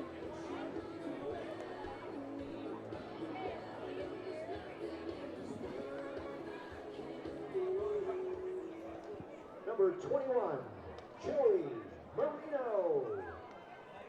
That'll bring up Joey Marino. Got on base due to an error back in that 5th inning after the infield had a tough play to make with the wet ball. Bejuan throws 2 in the turf.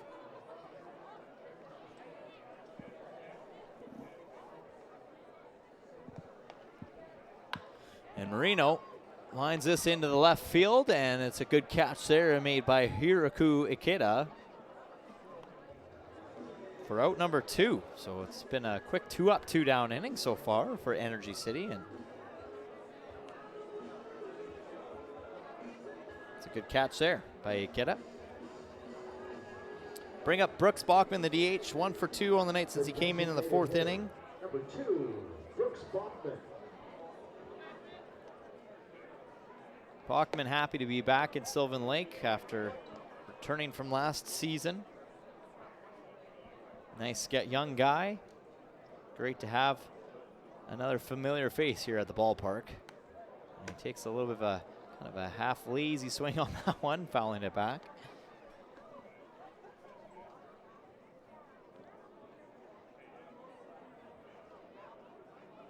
Oh, 0-2 to Bachman.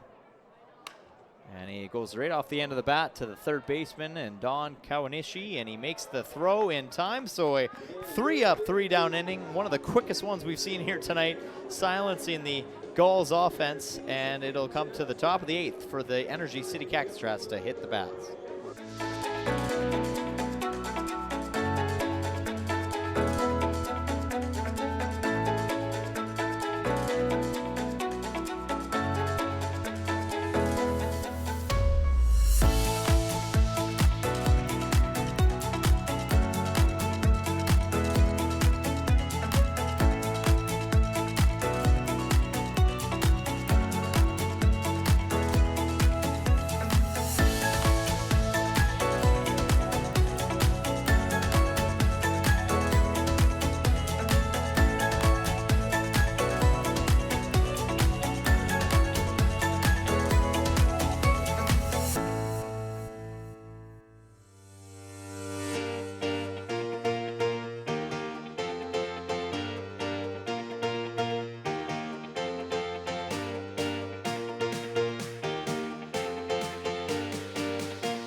Well, if you're Sylvan Lake, you're probably pretty happy with how this game has turned out for you, not only with the offense side of things, but how you've been able to manage your pitching staff in this game. This is only the 3rd pitcher that the Sylvan Lake Gulls will send to the mound, as they've gotten some pretty good innings of work from Ramses Guerrera, and then, of course, Jordan Clark, putting in a good stretch there as well. So after Jordan Clark's great work of pitching, they're going to send in Trent Chavez on the mound for the Sylvan Lake Gulls to hopefully close things out here and keep the Cactus Rats at bay. He's going to face Dan Kawanishi to lead things off here in the 8th inning.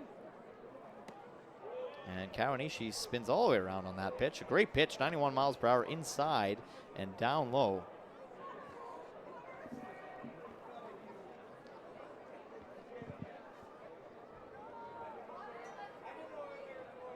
were talking with Reese Usselman earlier on about, you know, saving arms for big games coming up and things like that. And Sylvan Lake definitely, you got to be pretty happy. You only had to use 3 arms tonight. If that is, if Chavez finishes off the game, I'm assuming.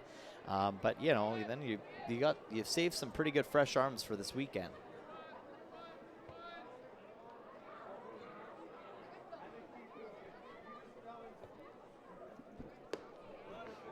That's a good off-speed pitch coming down the middle. 1-2. Chavez has the 1 win already this season for the Gulls. In the 1 inning pitched, just gave up the 1 hit, 1 strikeout. No runs.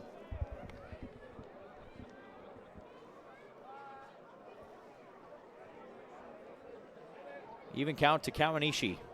2-2.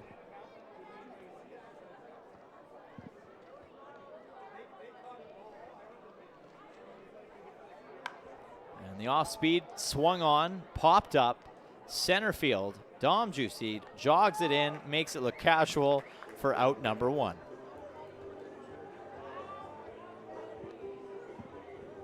Nice play by Juicy. Riley Quack now will step up for Energy City. Only going 1 for 4 so far tonight.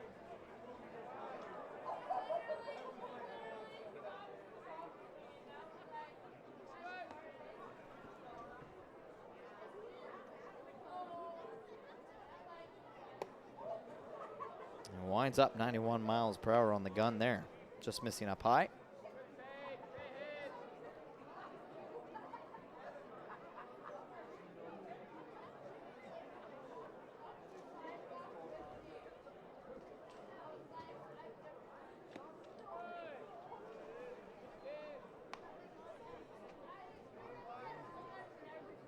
Well, we hope you've been enjoying the broadcast so far, fans. Thanks for sticking it out with us in this very long ball game with the rain delay and just powerful offense from both the Gulls and Energy City. That has really drawn out this game as long as it can go. We believe that one of the longest games in the WCBL, from what we can find online, from my crew in the production truck, about 4.5 hours. That's not, I don't think, including a rain delay, though. That's just straight play time. And if you remember back to year 1, game 1 for the Sylvan Lake Gulls, I remember their game went 4 hours. Their opening game. In fact, the first couple games were like 3.5, 4 hours long, and I remember thinking to myself, is this seriously how long a baseball game's going to be, like every night? No, it just turns out we really drew it out in those first few games in franchise history. This game definitely creeping in on the 4-hour mark itself.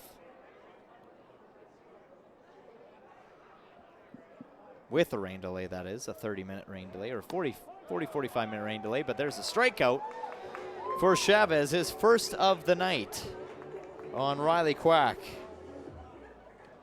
Let's take a look at this pitch again. Comes in and drops in, yeah, maybe some good framing there by the Gavin Galenza behind the dish. First baseman. So let's bring up Carson Burnett. Carson Burnett. Burnett has come in and popped it right up to the catcher back in that 7th inning.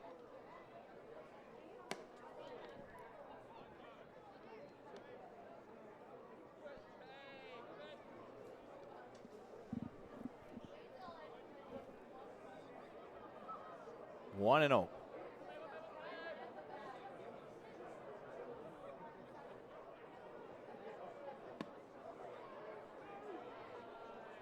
Not just missing down low. 2-0. Should the inning stay alive, Liam Kirsch on deck, getting loose.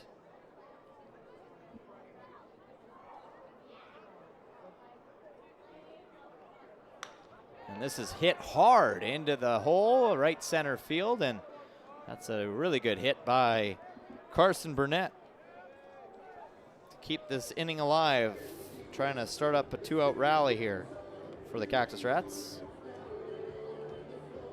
Well hit ball, greatly contacted. So Liam Kirsch does come into this inning. Here's a designated hitter, number 22, Liam Kirsch.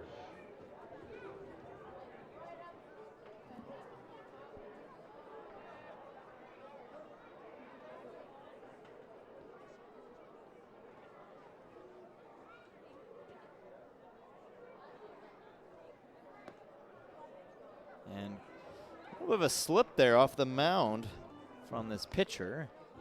And Chavez, you got to be careful in these conditions, right? Guys are going to take a little bit of some tumbles and spills. And yeah, Chavez might have had a little bit of a slip there off the mound, kind of took a stumble.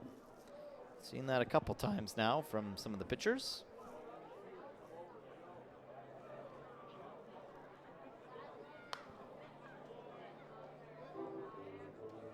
And let's take a look at this again. Just the way he comes off the rubber, and yeah, just a little bit of a slip there right at the end. You gotta be careful, and especially when it's cold like this, you don't want to end up hurting yourself either. In summer ball, especially. Some colleges, university wouldn't be too happy if that was the case. And that one again. Chavez takes a slip there, and he's calling his catcher up to the mound for a little bit of a meeting here. As the off speeds is what kind of maybe seeming to be what's causing him kind of go off balance and slip on the mound here.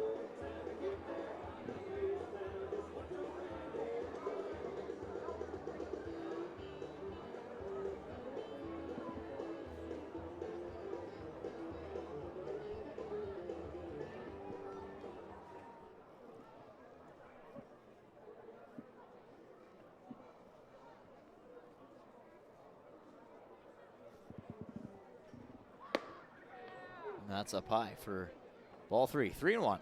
There's 6 games going on tap here in the WCBL tonight. We get some finals from around the league. Medicine Hat gets down by Moose Jaw 12-2. Saskatoon ends up losing to the Swift Current 57s 3-2. That's a big upset and surprise. The Dogs do end up getting the better half of the Brooks Bombers. 10-1 win there.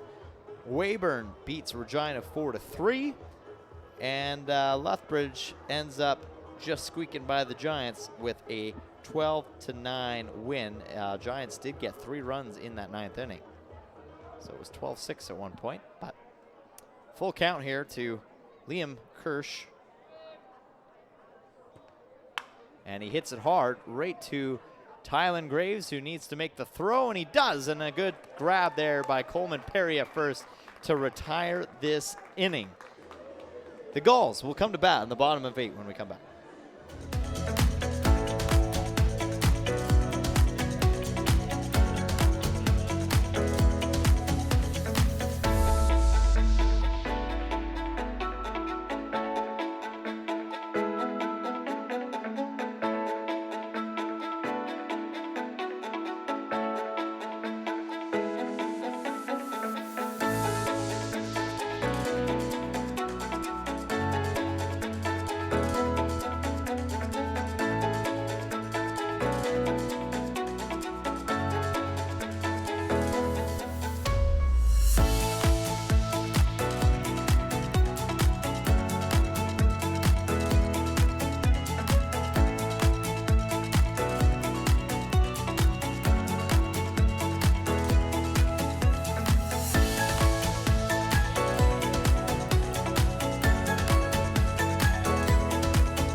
Well, if you're wondering why we're still playing baseball at this time of night at 10:51 p.m. local time, that's because this was happening a little earlier on.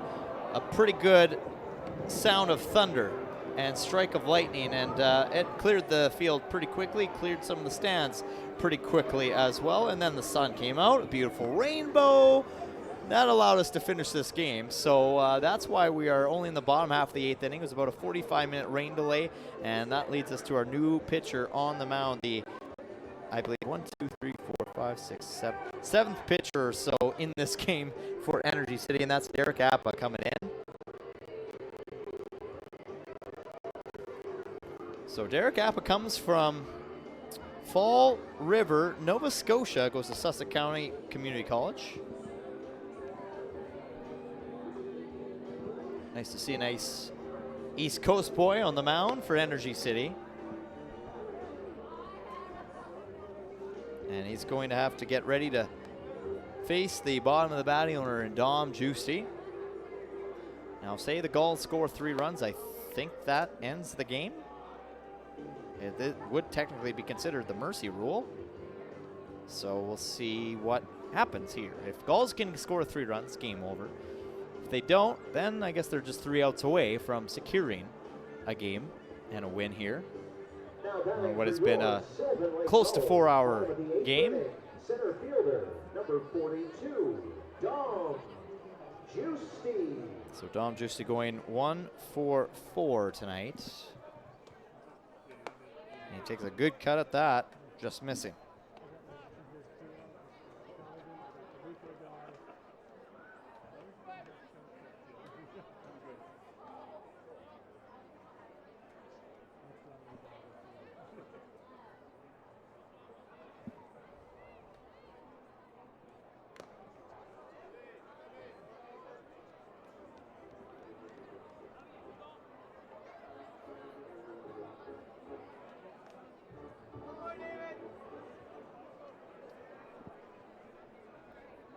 And we get a little bit of a visit from the umpire as the catcher might have got a little bit of wind knocked out of him and given him a little bit of time to reset here. That was a pretty hard one for him to take. 0-2.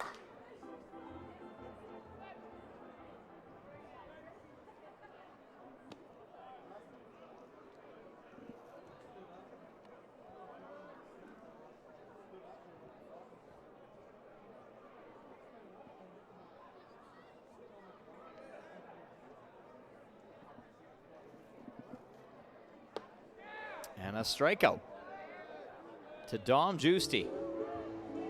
Great pitch there by the new pitcher, Derek Appa. The East Coaster gets him, and even Appa takes a little bit of a awkward kind of spill or like a little bit of a sidestep after that, slipping on the mound. That mound can be a little bit slippery when it gets wet, that's for sure. So strikeout there. That'll bring up Michael Quick. Watch this go by for a called strike, 91 miles per hour, catching the corner. On deck will be Gavin Galenza, who came in to substitute for Eli Duncan. Quick fouling that back quickly, so this pitcher not wasting any time, working the count in his favor.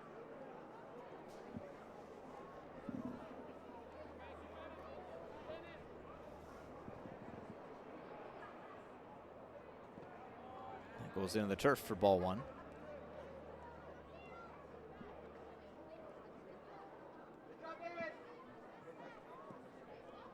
David Simmons, who's not in this game anymore, comes out to pick up that ball and hand it over to the bat girl. Michael Quick, he's from Oshawa, Ontario, goes to Bradley University. Fielder with, for the most part, with the night off, but then coming in. Takes that down low to make the count full. Michael Quick also had the night off last night, as John Boy Rittenhouse took his position, and Rittenhouse did not obviously disappoint. Full count. Fouls it back to stay alive.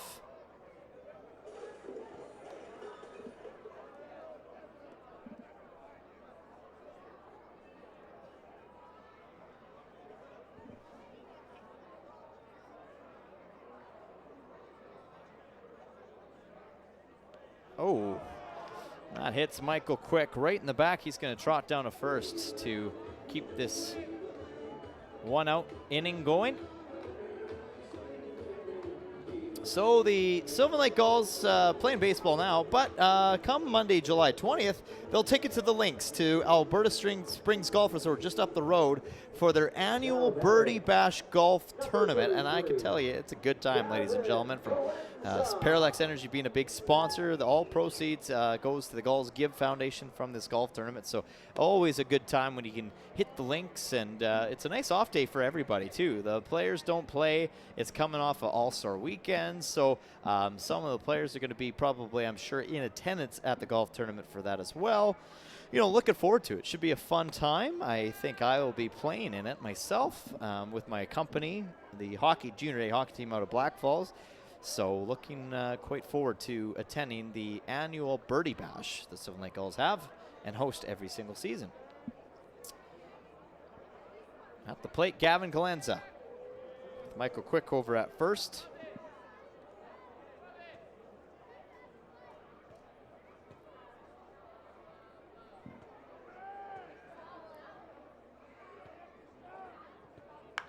Gavin Galenza hits this pretty hard. Left field going over the head and off the wall it will go. As that's going to be a stand-up double. They hold Michael Quick at third, and probably a good thing because that throw came in quickly. And Gavin Galenza with a good bat there drives in to 2 runners in scoring position. Nice stand-up double there. Galenza getting a little piece of the action. So I'm just going to say this out there. If this goes over the fence, thinking the mercy rule comes into effect, and that would be game. And Maddox Shaver can do that. We've seen it time and time again. He's been unreal with the bat tonight, making a really good case for, you know, our EG Auction player of the game. We've had a lot of players that are obviously making it hard for me to pick, but we'll see what we come up with by the end of this one.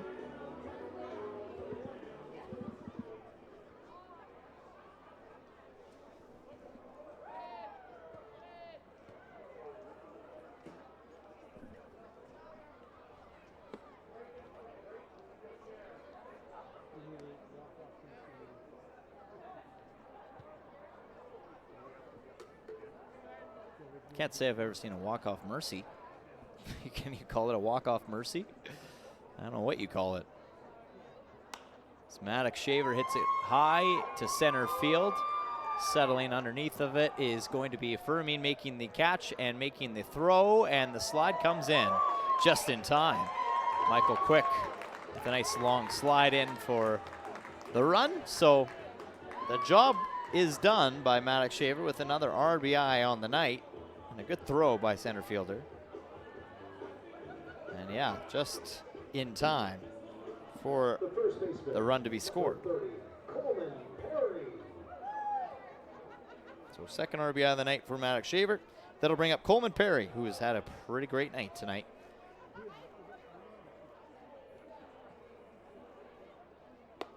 That goes up high for ball 1.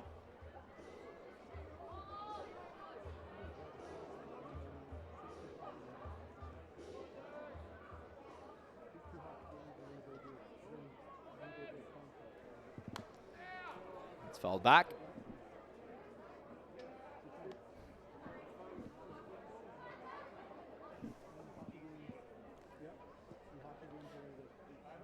One the count to Coleman Perry. This is Derek Appa on the mound for Energy City. 1-1 looking for the last out. Perry fouling that back to the screen. And he's going to ask for a little bit of a new bat. Something's going on with that bat. Maybe something cracked on that last contact. Maybe he just wants a dry handle. Let's take a look here as we watch this go back, and he instantly looks at his hand. You know, his hand slipped. I think he's just trying to get a drier bat, a little bit better grip.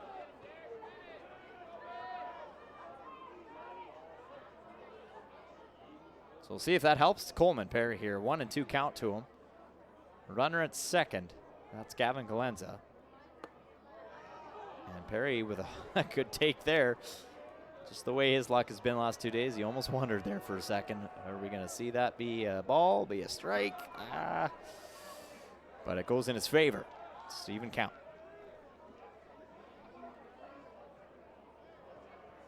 Oh. Wow, that was close. Does it get any closer than that, ladies and gentlemen? I don't know. It didn't hit him. But my goodness, from up here, it looked sure close. Oh, wow. Talk about the matrix on this guy. Just pulled back in time. Whew. That had to have at least brushed a couple arm hairs on the way by. Full count to Coleman.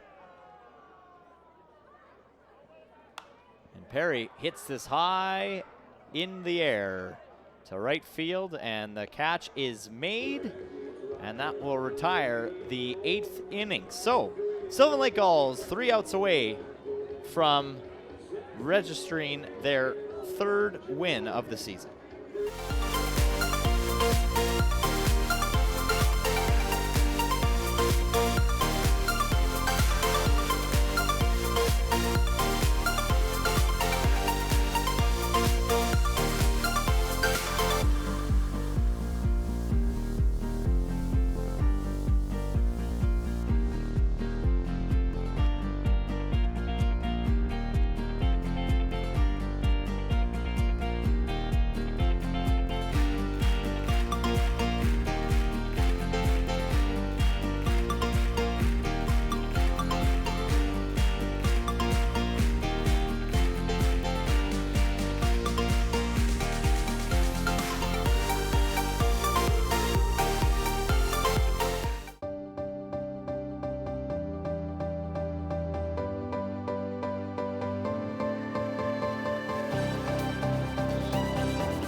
Trent Chavez looking to close things out here in Sylvan Lake. The Gulls with a commanding 15-7 lead over the Energy City Cactus Rats, and just 3 outs away from taking not only this 3-game series, but bringing this team back to 500 on the year and taking 3rd place in the West Division. So he's going to face Angel Cartagena to lead things off in the 9th. And it is quickly grounded to Shaver, who grounds it, or fields it, I should say, and makes the play in time for out number 1. First pitch swinging, first out.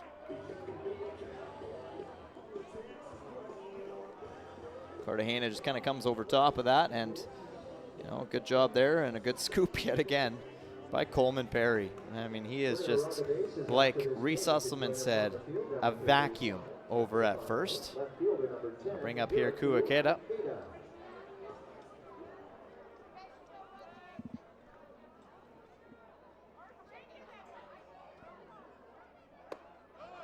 Pitch just missing inside, ball 1.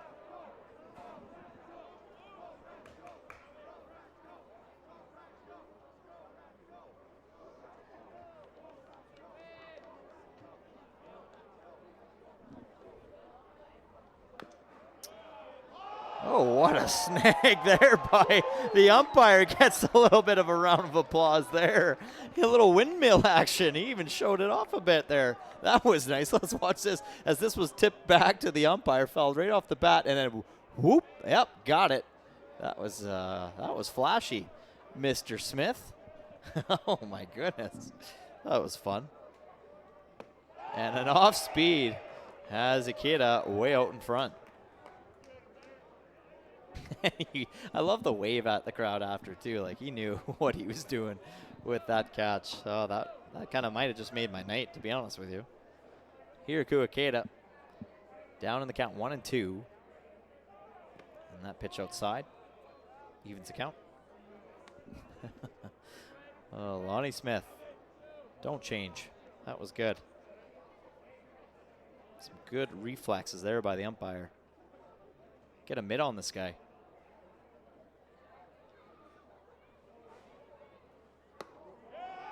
And that off speed, just missing. Had a lot of movement, had Ikeda turning around trying to avoid getting hit from that ball, but then it ended up kind of coming close to the strike zone, to be honest with you. Looked like it did anyways from my angle, my advantage point. You at home probably have a lot better of an advantage point than I do, even though I got a TV screen right in front of me that I could be looking at right now, but they're going to walk Ikeda here. So first base runner on for Cactus Rats, and they got some work to do if they're going to get back into this ball game.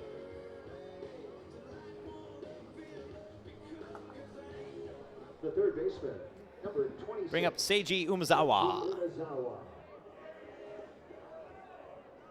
Big home run back in that third inning. And then since then, pretty much Energy City's been quiet and shut down, other than that one run in the 7th inning. But yeah, that was the biggest inning for Energy City. Something that kind of drove some momentum back in their favor, but then a little bit of a rain delay, and then coming out of the rain delay, Coleman Perry shut things down pretty quickly. I'm going to throw over to first to check at Coleman Perry. Speaking of the man himself, just to keep Hiraku Ikeda in check.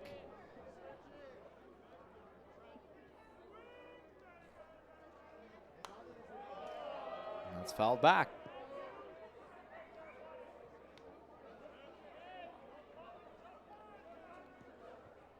Umezawa down to his last strike.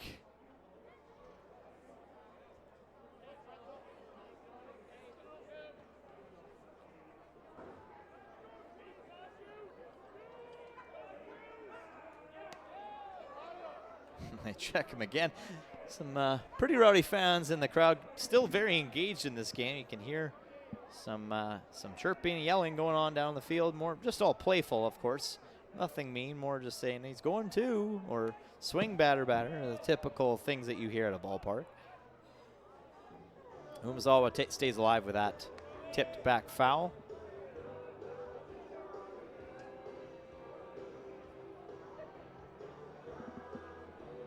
So some upsets in the WCBL tonight, being, as I mentioned earlier, Saskatoon losing to Swift Current, Weyburn beating Regina.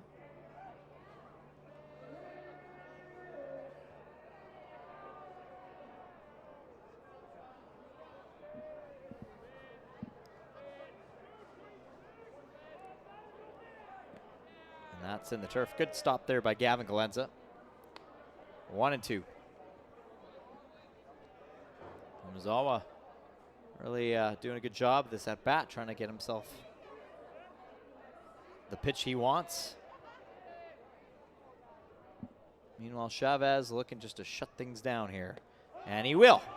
With that, off speed freezes Umezawa, and just like that, Energy City down to their final out. Great pitch there. Gavin Galenza all for it. So ring up number 6, Matt Verlack, to round out the batting order.